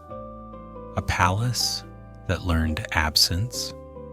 A museum that learned movement. And finally, a structure that understood this quiet truth. Survival is not the end of change. It is only the condition that makes change possible. The ground does not announce what it keeps.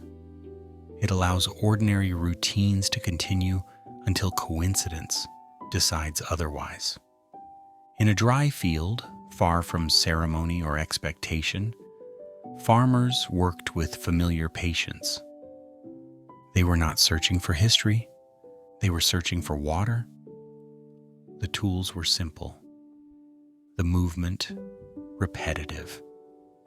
Soil lifted and returned in a rhythm older than memory. Late night history favors moments like this because they resist drama. Nothing happens suddenly. No thunder, no revelation.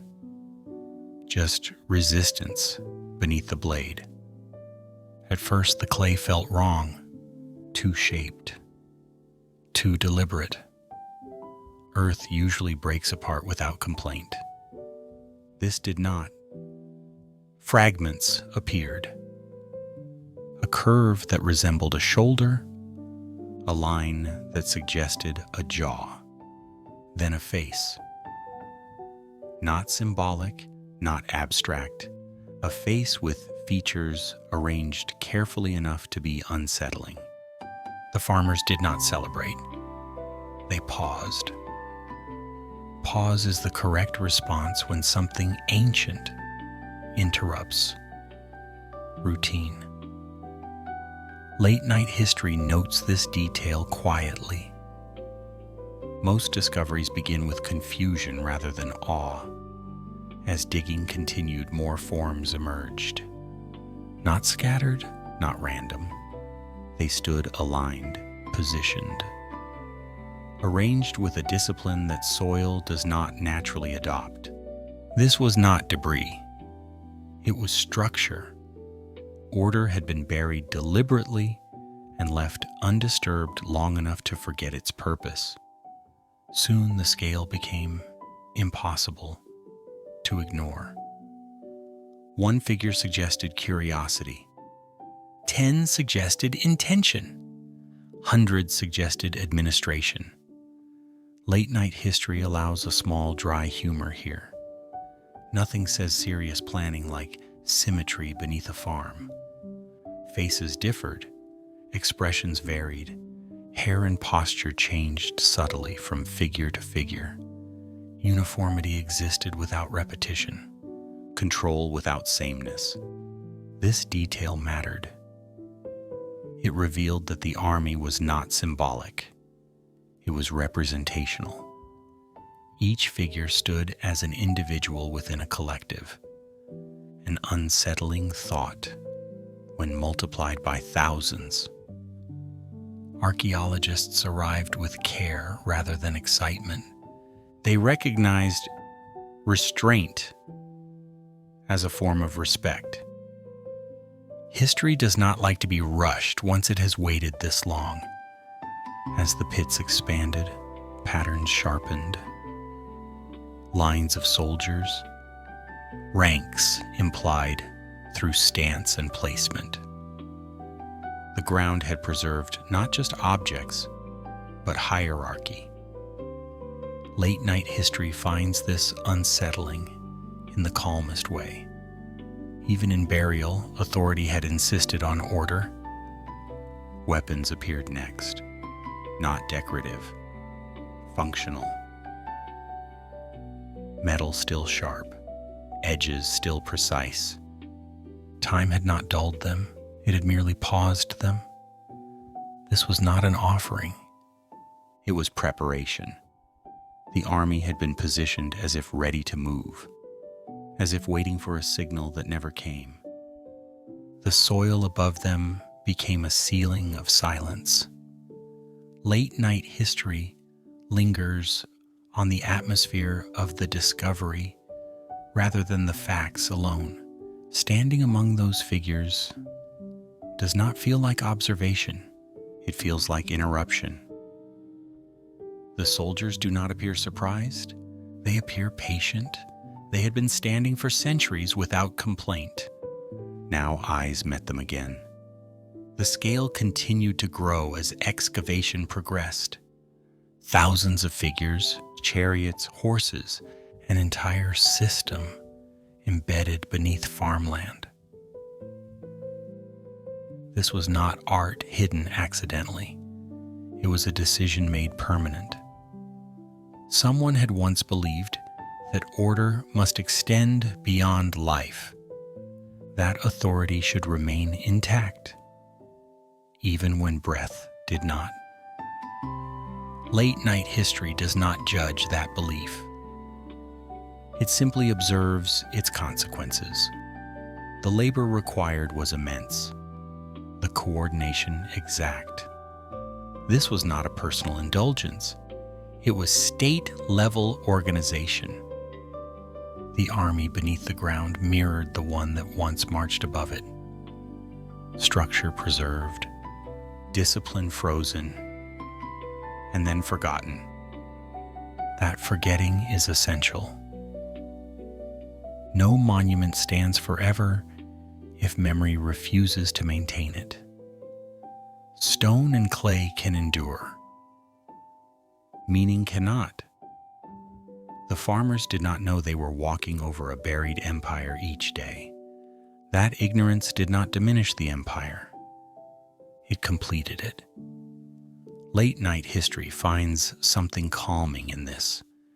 Power that demands eternal recognition eventually accepts anonymity. The figures waited without expectation. They did not require witnesses, only time. Now displayed under lights, they are studied and admired. But the most honest version of the army existed when no one knew it was there. Standing in darkness, aligned, unmoving. A reminder that history does not always rise because it is summoned. Sometimes it rises because someone needed water. And beneath routine lives, vast systems can sleep quietly, perfectly ordered, perfectly silent, waiting for a blade to strike something solid. What unsettles most is not the number. It is the refusal to repeat. After the first rows were uncovered, the mind tried to simplify what it saw. It wanted patterns, copies, shortcuts that make large things easier to accept. The ground refused that comfort.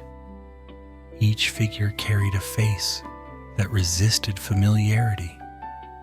Eyes shaped differently, brows set with subtle variation. Mouths neither smiling nor threatening, Simply present, late-night history finds this detail quietly disturbing. Mass production usually relies on sameness.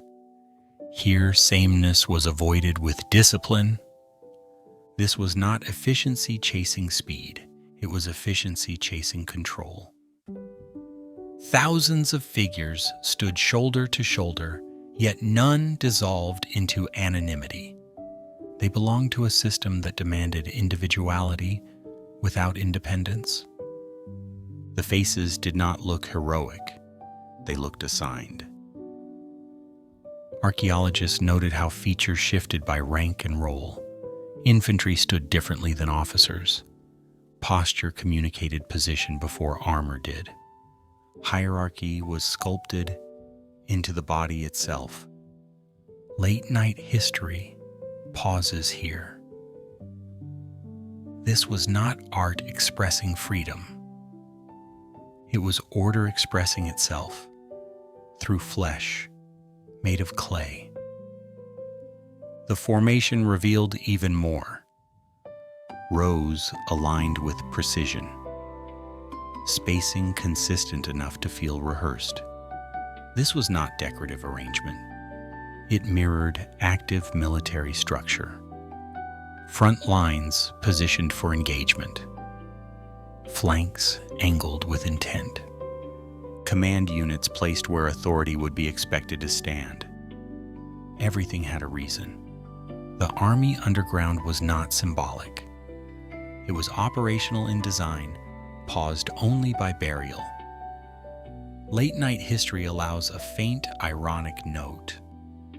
Nothing says eternal confidence, like planning an army that will never move. The figures were not frozen mid-chaos. They were frozen mid-readiness. This is important. Chaos suggests reaction. Readiness suggests anticipation. Someone believed that order must exist even when nothing is happening. That belief shaped every decision in the pits.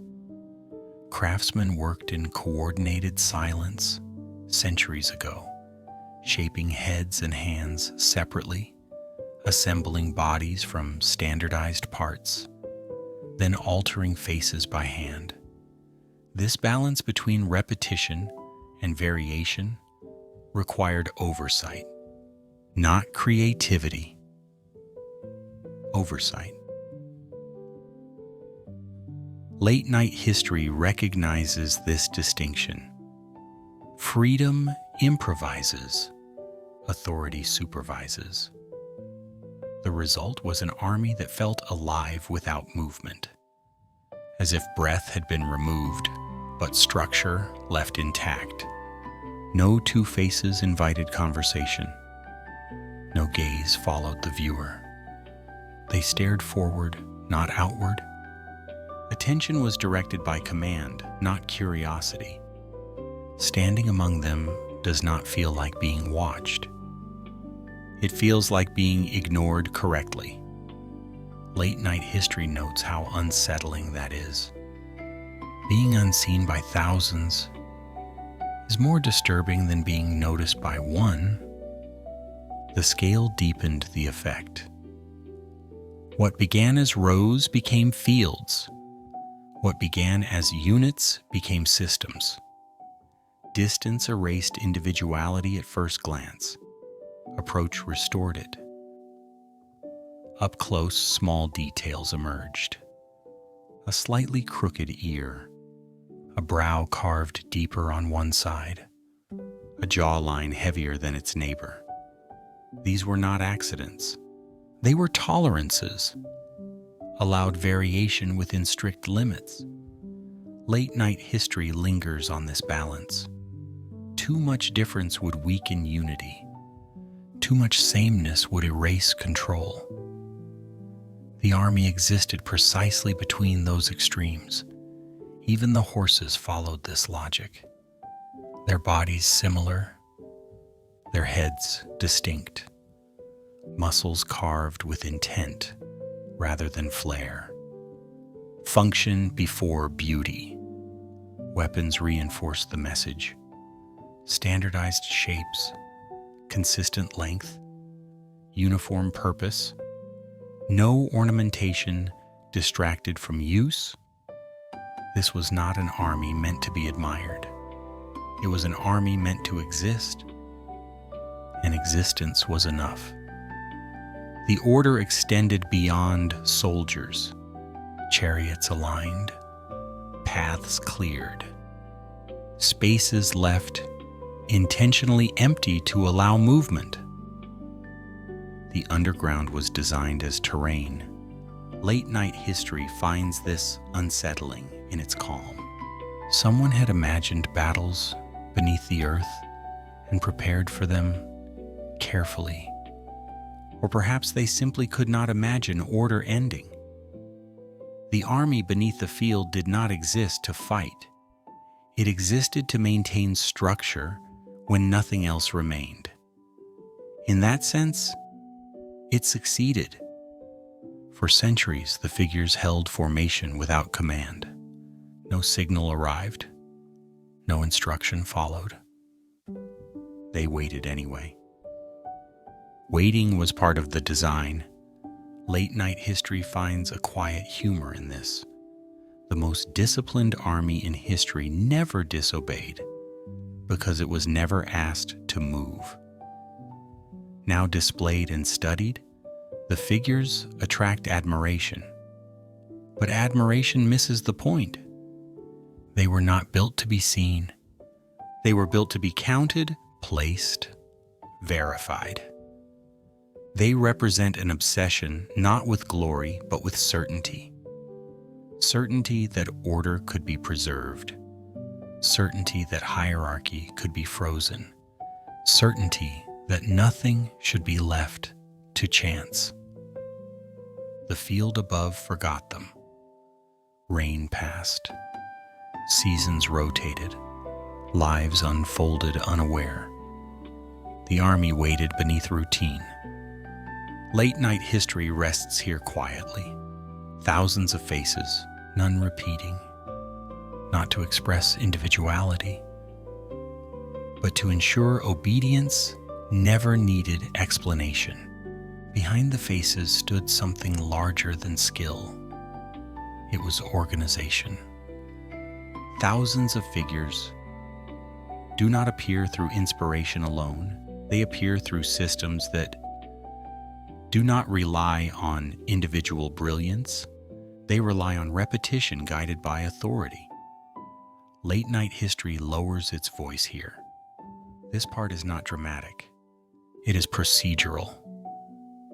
Bodies were shaped through molds, not because creativity was lacking, because consistency was required. Clay was pressed into standardized forms. Limbs followed measurements. Torsos followed ratios.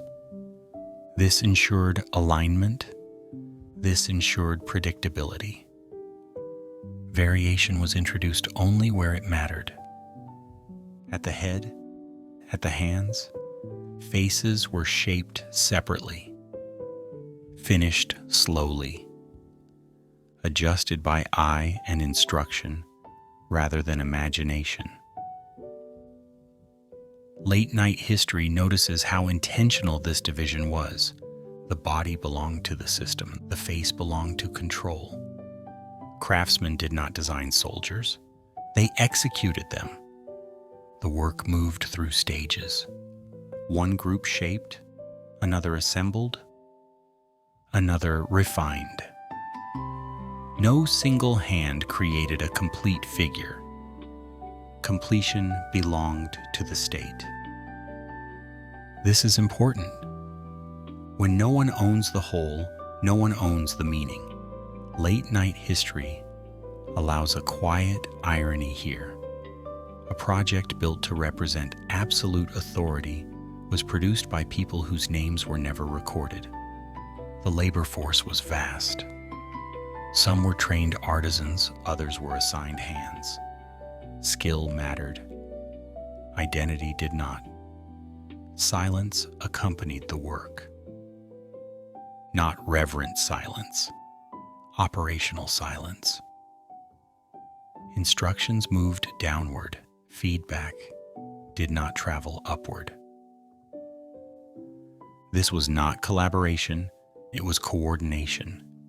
Kilns burned continuously. Clay hardened under controlled heat. Color was applied briefly before exposure erased it. Even the pigments obeyed impermanence. Late-night history lingers on this detail. The army was once bright, painted in tones meant to signal rank and unit. Time stripped that away quickly. What remains is structure without decoration, which may be more honest. The production scale required logistics, material sourcing, transport, scheduling. Clay was gathered locally, water measured, fuel allocated. Nothing here was accidental.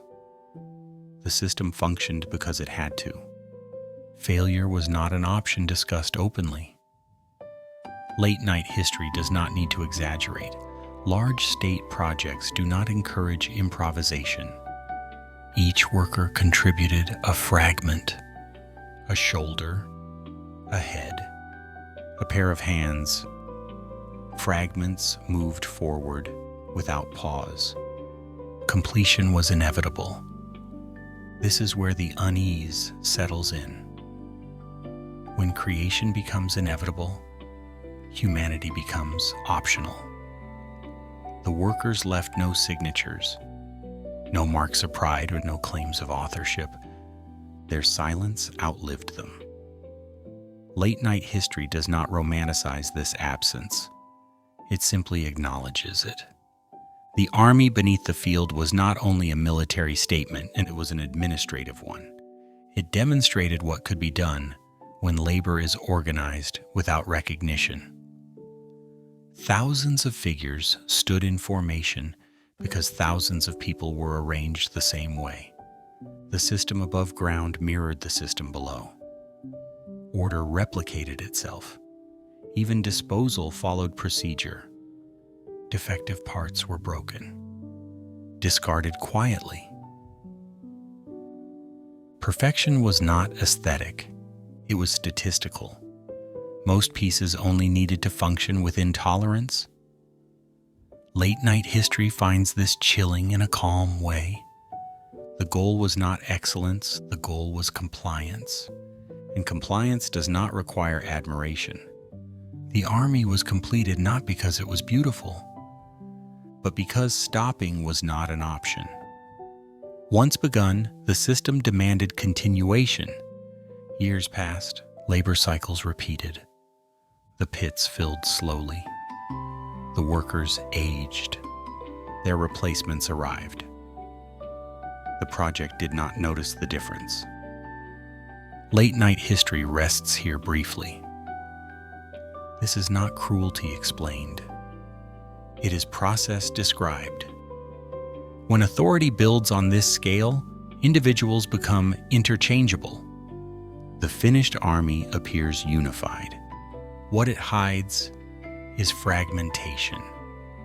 No single person knew the full scope. No single voice guided the whole. Oversight existed. Understanding did not need to. And that is how such systems persist. By dividing responsibility until no one carries it entirely. When the last figure was placed, the ground closed over the work. The system ended not with celebration, but with burial. Silence returned. The workers disappeared into history without record. The army remained. Late-night history finds a quiet sadness here. The most visible result survived. The hands that shaped it did not. Now visitors admire the faces. They study detail. They marvel at scale. Few think about the production rhythm that made admiration possible. That rhythm was not artistic. It was administrative. The army beneath the field stands as evidence not only of power, but of how power prefers to build through systems that do not need names, through hands that are remembered only by what they made. Late night history ends this passage without emphasis. Thousands of figures stand in silence. Thousands of hands shaped them. Only one side is visible. Beyond the soldiers, beyond the pits of order and repetition, there is a center that remains untouched, not lost, not forgotten, simply unopened. Late night history treats this space with particular restraint, not because it is sacred, because it is unresolved. The mound rises quietly above the buried army. From the surface, it looks unremarkable. A hill shaped by intention and then disguised by time. Nothing about it invites entry. Nothing about it explains itself. This absence of invitation is deliberate. The army beneath the field was meant to be seen eventually. The center was not. That distinction matters. For decades, technology has advanced. Tools have improved. Methods have grown precise. And still the core remains sealed. Not from lack of curiosity, from too much awareness. Late night history notices how rare this is. Most historical discoveries happen because someone cannot resist opening something. Here, restraint has outlasted temptation. The reasons are practical. Preservation does not respond well to impatience. Paint fades when exposed. Materials fracture when air arrives too suddenly. What survived underground for centuries can vanish in hours under careless attention. The army already taught that lesson. Color disappeared the moment it met the modern world. The center promises far more complexity. Then there is the environment itself. Soil samples indicate concentrations that make excavation uncomfortable rather than heroic. Legends speak of mercury, not metaphorical. Chemical. The substance was once valued for permanence and control. It flowed easily. It reflected light. It resisted decay. It was used to imitate geography. Rivers made liquid, landscapes reduced to scale. Late night history does not linger on how dangerous this would be to open today. The implication is sufficient. A sealed chamber filled with toxic material is not an invitation. It is a warning written in chemistry. The decision to wait is not weakness, it is calculation. Opening the core without the ability to preserve what lies inside would turn discovery into destruction. That outcome is unacceptable even to those who crave answers, and so the tomb waits. Waiting has become part of its identity. This is not passive waiting. It is enforced. The command embedded in the structure is clear. Remain intact. Late night history finds quiet irony here. A ruler obsessed with control achieved it most effectively by not being disturbed. The outer army was built to guard. The inner chamber was built to remain unchanged. Power, in its final expression, demanded stillness. No movement, no revision, no reinterpretation. Time was expected to stop at the threshold. It did not. Time passed anyway. Empires dissolved, borders shifted, languages evolved. The sealed core remained. This is where the unease deepens. The most complete expression of authority is the one no one has seen. Late-night history does not speculate about what lies inside. Speculation belongs to daylight. At night, what matters is the decision not to look. That decision reflects modern limits rather than ancient mystery. We wait because we cannot guarantee survival of what we find. We wait because knowledge without preservation is loss. The sealed chamber exposes a contradiction. The desire to understand history conflicts with the responsibility to protect it. For once, restraint wins. The power that demanded permanence is preserved by modern hesitation. Late-night history finds a dry humor in this alignment. Ancient authority and modern caution briefly agree. The tomb does not need to be open to assert its presence. It exerts influence through absence. It shapes discussion. It defines boundaries. It reminds observers that not all questions are meant to be answered immediately. The sealed core stands as a reminder that history is not always about access. Sometimes it is about limits. The army beneath the field can be studied, counted, measured. The center cannot. And that imbalance is intentional. The outer structures explain how power was organized. The inner chamber explains how power wanted to be remembered. Unchanged, late-night history allows one final observation. The ruler who commissioned this burial did not trust the future. He trusted design. Design that assumed intrusion. Design that anticipated curiosity. Design that planned for delay. The sealed tomb is not a failure of archaeology. It is a success of intention. It remains exactly what it was meant to be. Closed. Not because no one dares, but because opening it would betray the very thing that made it endure. Late at night, when discussions quiet and speculation fades, the sealed core feels less like a mystery and more like a decision still being honored. Waiting continues.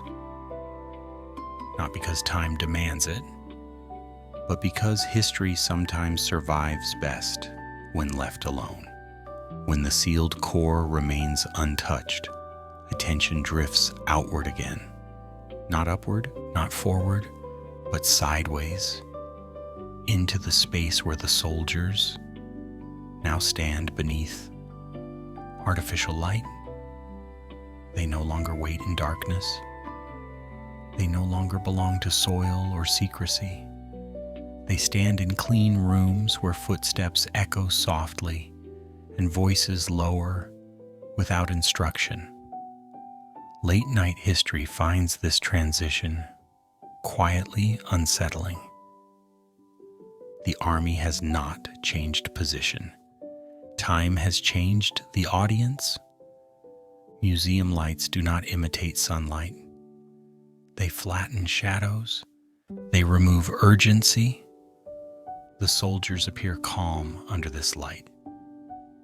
Not peaceful.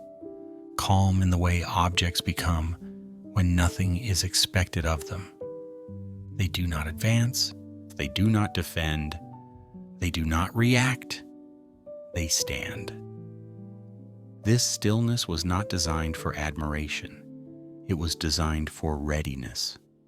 Late-night history pauses here because readiness without action becomes something else entirely. It becomes habit, the posture of command, hardened into routine long before burial. The burial simply preserved it. Now visitors circle the figures slowly. They photograph angles. They count rows. The soldiers do not acknowledge any of it. They were never trained to. Each figure faces forward, not toward threats, not toward observers, forward as defined by instruction rather than awareness. Late-night history notes how familiar this feels. Power often survives not through decision but through repetition. The soldiers once represented a living system, ranks, orders, movement. Under museum lighting, that system becomes symbolic. But symbols are dangerous when mistaken for harmlessness. The army no longer intimidates because it might act. It intimidates because it once did.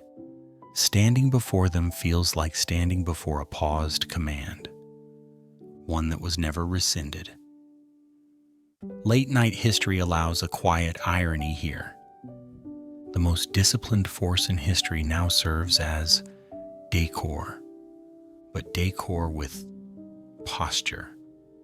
The lighting emphasizes detail, the creases in armor, the tension in hands, the weight distributed through legs, meant to support hours of standing. These details reveal intention. No figure slouches, no stance relaxes. Even now, time has not softened them. It has clarified them. The museum environment removes noise. It removes context. It removes danger. What remains is structure. Late-night history notices how structure survives better than meaning. Visitors read plaques. They learn dates. They absorb summaries. None of that explains why the army still feels alert. Because alertness was carved deeper than explanation. The figures were built not to think. They were built to hold. Hold formation. Hold position. Hold time if necessary. Now they hold memory. Memory does not require motion. It requires presence. The army fulfills this role effortlessly, standing without fatigue, waiting without expectation. Late-night history finds this unsettling in its calm. Most systems collapse when purpose is removed. This one adapted. The habit of obedience transformed into the habit of stillness.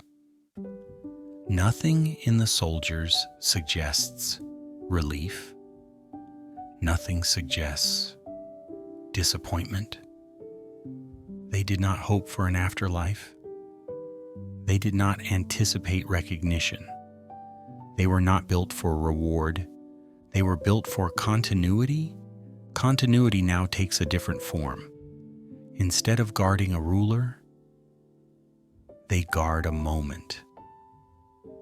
A moment when power believed it could stop time by organizing it. Under the lights, the soldiers look clean, orderly, resolved. The chaos that produced them has been edited out. No tools, no kilns, no exhausted hands. Only results remain. Late-night history finds humor in this absence. Every display of order hides the labor that made disorder manageable. The soldiers appear finished, complete. That illusion is convincing, but standing among them long enough reveals something else. They are unfinished because they never moved. Action was always the next step. Action never arrived. So readiness became the final state. This is the quiet lesson the museum does not announce. Systems built entirely around control do not adapt well when control is no longer required. They freeze. The army did not decay. It solidified, standing before time rather than within it. Late-night history rests in this observation. The soldiers are no longer frightening because of what they might do. They are unsettling because of what they represent. A world where power was trusted more than change, where obedience mattered more than outcome. Under museum lights, that world feels distant, yet the posture remains familiar. Straight backs, eyes forward, silence maintained. These habits did not disappear with empires. They learned how to survive as objects. Late-night history steps back quietly. The sealed core remains closed. The army remains still. Time continues to move around them. Visitors leave. Lights dim. The soldiers do not notice. They stand as they were commanded to stand, not guarding a ruler, not protecting a tomb, guarding order itself. And order, when removed from context, does not die. It waits. Before scripts were written and before actors were named, there was a hillside and a problem. People wanted to speak and others wanted to hear them. This is where the ancient theater begins. Not with drama, but with acoustics. The Greek stage was not built inside walls, it was carved into them. Hillsides offered what architecture had not yet mastered: elevation, curvature, distance shaped by stone rather than wood. Late-night history finds this origin quietly grounding. Theater did not begin as art. It began as engineering guided by necessity. An open slope allowed hundreds, then thousands to gather, not shoulder to shoulder, but arranged in arcs that respected both sight and sound. The seats rose gradually, row after row. Each step upward extended the reach of a human voice. No roof trapped sound. No walls echoed it back unnaturally. The air itself became part of the design. Stone absorbed noise that did not matter and reflected what did. Wind carried syllables upward. Distance disciplined speech. Late-night history lingers here because this space taught restraint. You could not whisper on a Greek stage. You could not rush. Every word had to be shaped. Every pause had to matter. The stage sat below the audience, not above it. Power did not loom. It projected. Actors stood in the orchestra, a circular space at ground level. They were surrounded by watchers rather than elevated over them. This arrangement mattered. It forced performers to engage outward, not upward. The voice traveled horizontally before climbing. Late-night history allows a small, dry humor here. Ancient performers learned very quickly that mumbling was not an option. The hillside demanded clarity. Stone benches were unforgiving. They offered no comfort for distraction. If the voice failed to reach you, you simply stopped listening. There was no amplification, no correction, only technique. Actors learned to shape sound as carefully as movement. Breath became measured, syllables stretched, consonants sharpened. The human body became an instrument calibrated for space. Late-night history finds something unsettling in this discipline. Expression was not spontaneous.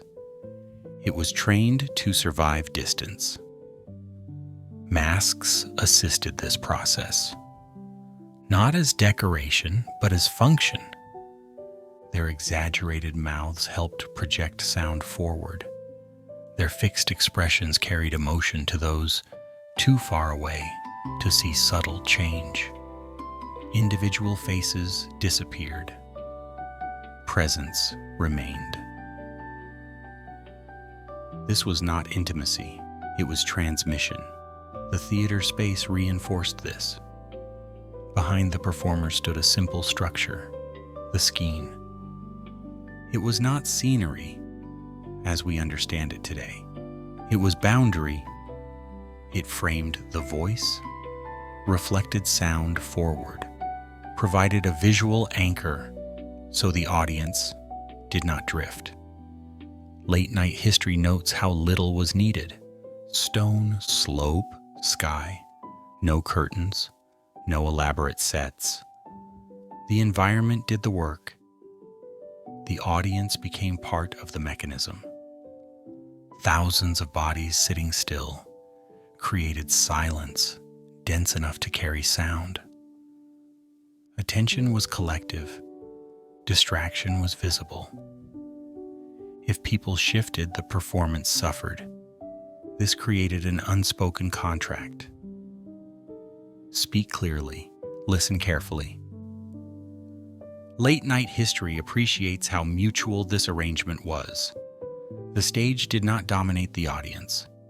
The audience completed the stage. The open-air theater trained people to be present. You could not arrive late without being noticed. You could not leave early without disruption. Stone remembers movement. As the sun shifted, shadows moved across the seats. Time became part of the performance. There were no artificial lights to reset the mood. The sky decided when scenes darkened. Late-night history finds this particularly calming. The theater accepted limits rather than fighting them. The voice rose.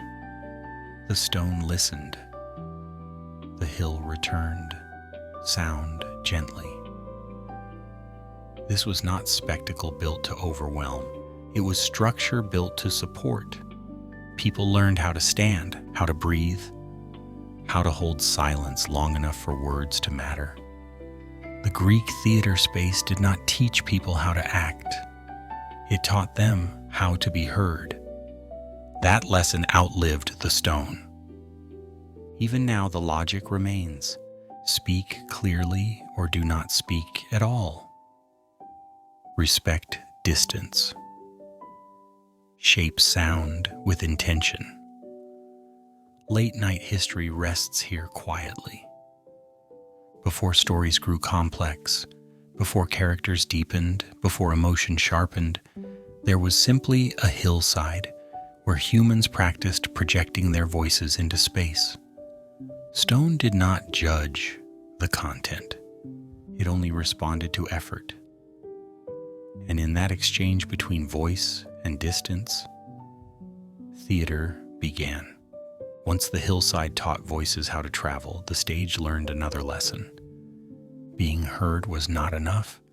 Meaning had to survive distance as well. This is where masks entered quietly, not as decoration, as necessity. Faces disappear quickly when space grows. Eyes lose detail, mouths lose nuance.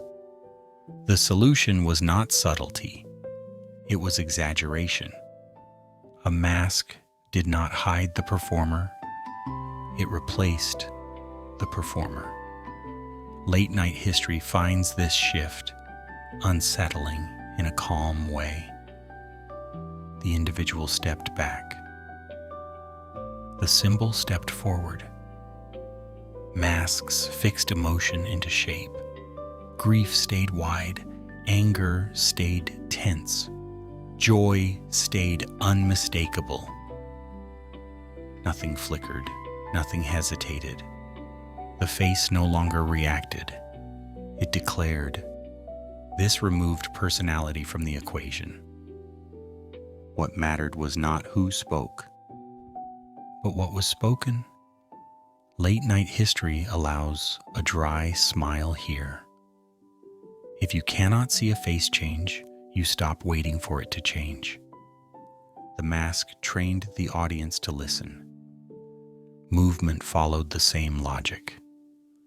Small gestures vanished in open air. Subtle shifts were lost beyond the first rows, so movement expanded. Steps became deliberate.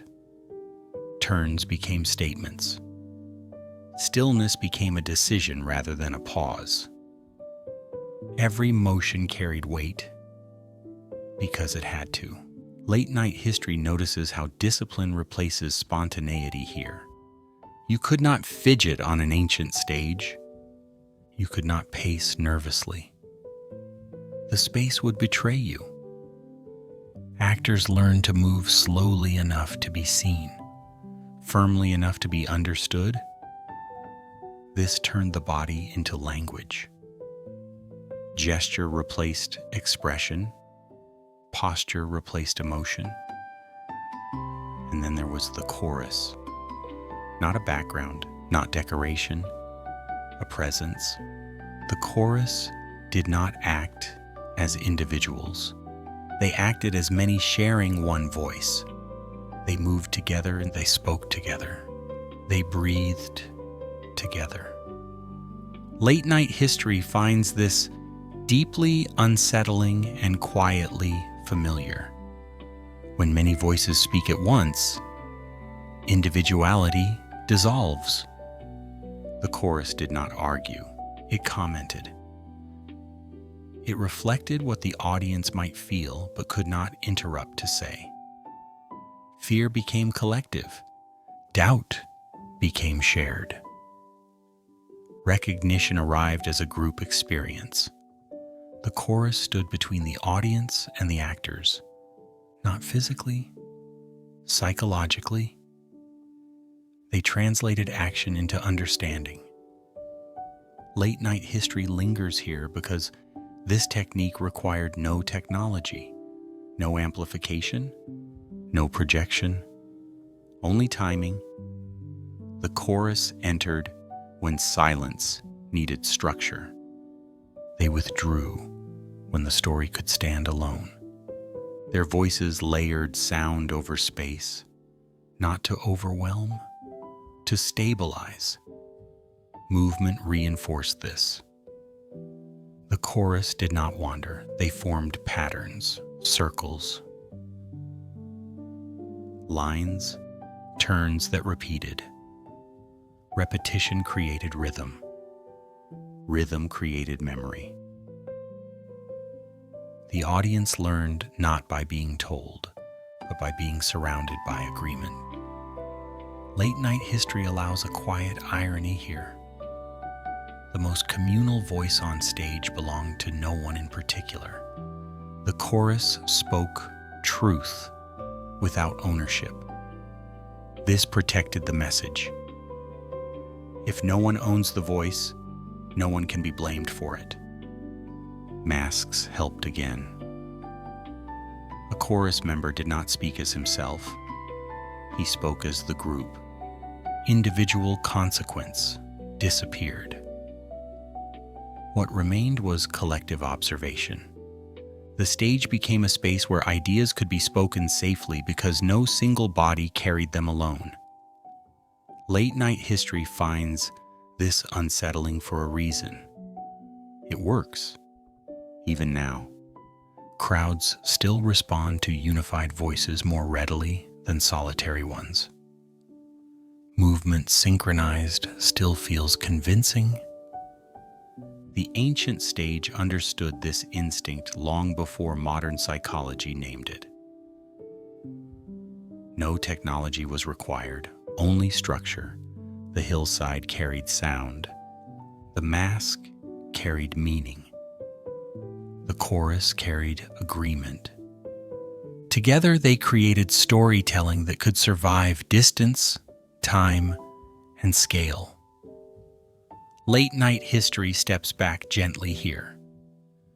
The ancient theater did not aim for realism, it aimed for clarity. Clarity survives darkness. Clarity survives memory. When individual faces vanished, symbols remained. When individual voices faded, the collective spoke. Movement became language. Silence became punctuation. And the audience learned something without realizing it. That sometimes truth does not arrive as a whisper. It arrives as a shape moving slowly across stone, still visible, still speaking, long after the voice itself has stopped. Once movement learned to speak and many voices learned to sound like one, the stage faced a quieter decision. What should be done with all that shared attention? An audience gathered does not remain neutral for long. Something builds. Expectation, tension, the accumulated weight of watching others struggle in public. Late-night history finds this moment familiar. Any society that observes itself too closely eventually needs a way to exhale. The ancient stage discovered two methods, and not opposites, complements. Tragedy and comedy were not rivals. They were valves. Tragedy handled pressure by letting it fall forward. Comedy handled pressure by shrinking it until it looked manageable. Both served the same purpose. In tragedy, the story moved slowly toward consequence. Choices were made carefully, often with good intentions. That detail mattered. The audience was not asked to judge villains. They were asked to recognize themselves. Late-night history lowers its voice here. The unsettling power of tragedy is not in disaster. It is in inevitability. Once a decision is taken, the story does not rush. It walks. Each step forward tightens awareness. The audience sees what the character cannot. This is where tension accumulates. Not from surprise and from clarity. The outcome feels earned long before it arrives. When it finally does, the release is not relief. It is recognition.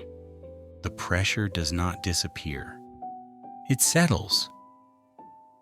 Tragedy allows a society to process consequence without assigning blame elsewhere. The lesson is quiet but firm.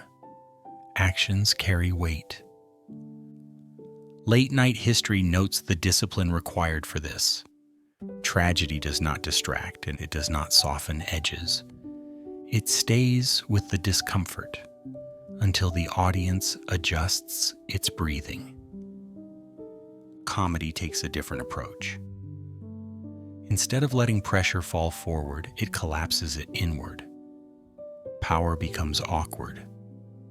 Authority becomes clumsy.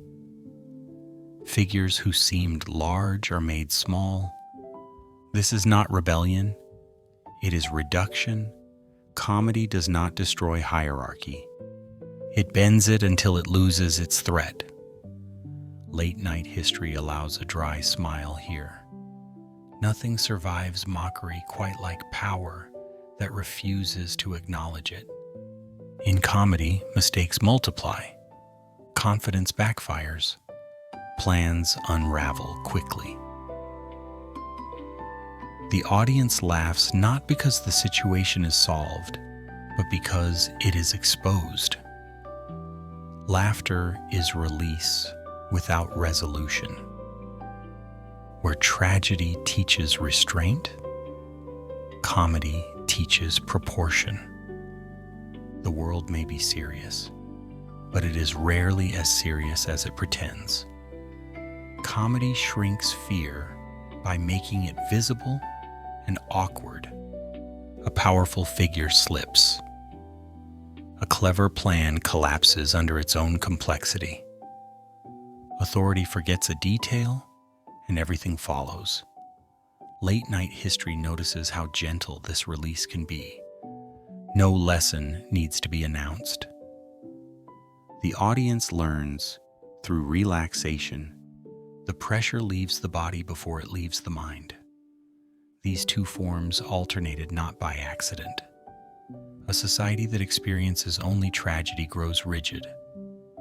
A society that experiences only comedy grows careless. Together they balance the nervous system of the crowd. One says pay attention, the other says breathe.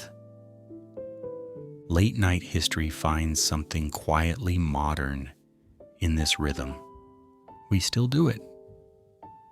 When tension rises too high, stories grow darker. When exhaustion sets in, stories grow lighter. The stage recognized this long before theory explained it. Tragedy allowed people to face consequence without denial. Comedy allowed them to survive that awareness without collapse. Neither fixed the world. That was never the goal. They regulated it. The audience left tragedy quieter than they arrived. They left comedy looser. Both outcomes mattered. Late-night history rests here because this balance is easily misunderstood. Comedy is not escape. Tragedy is not punishment. They are tools for managing attention and emotion across a shared space. The ancient theater did not ask whether people preferred to laugh or suffer. It asked what the moment required. When pressure built from uncertainty, tragedy slowed the heartbeat. When pressure built from fatigue, comedy released it. Both respected the audience enough not to overwhelm them continuously. This respect is subtle. It trusts that people can handle complexity if given rhythm. Late-night history steps back gently. Many voices had learned to move as one. Movement had learned to speak. Now stories learned how to regulate what that voice carried. Sometimes the voice needed to fall silent under weight. Sometimes it needed to laugh and let weight slip away. Neither response was permanent. The stage adjusted. The audience adjusted. And somewhere between consequence and laughter, society learned how to keep listening to itself without breaking. Not an answer, not a lesson delivered cleanly, an echo. Late-night history prefers echoes to conclusions. They do not insist. They linger. When the stage empties and voices dissolve into air, what survives is not the performance itself. It is the shape it left behind. Stone remembers footsteps long after feet are gone. Stories remember struggle long after names fade. Human beings build to outlast themselves, not always consciously, often out of quiet refusal to vanish without trace. A wall stands where fear once lived. A statue remains where ambition paused. A story survives where confusion needed form. None of these things solve the problems that created them. They simply endure. Late-night history allows a gentle irony here. We construct permanence to escape uncertainty, then spend centuries trying to interpret what that permanence meant. The night does not ask for interpretation. It accepts presence. History, when approached quietly, stops performing importance. It becomes background sound. An echo of effort an echo of excess, an echo of hope that structure might succeed where instinct failed. What humans build to overcome themselves often becomes evidence of that struggle rather than its solution. And that is enough. The night closes without ceremony. No summary is required. Stone stands. Objects remain. Stories wait to be told again in slightly different voices. Late night history does not demand attention. It offers companionship, a reminder that long after urgency fades, something still hums beneath the surface. Not loudly, not insistently, just enough to be felt when everything else grows quiet. And in that quiet, history does not shout. It breathes.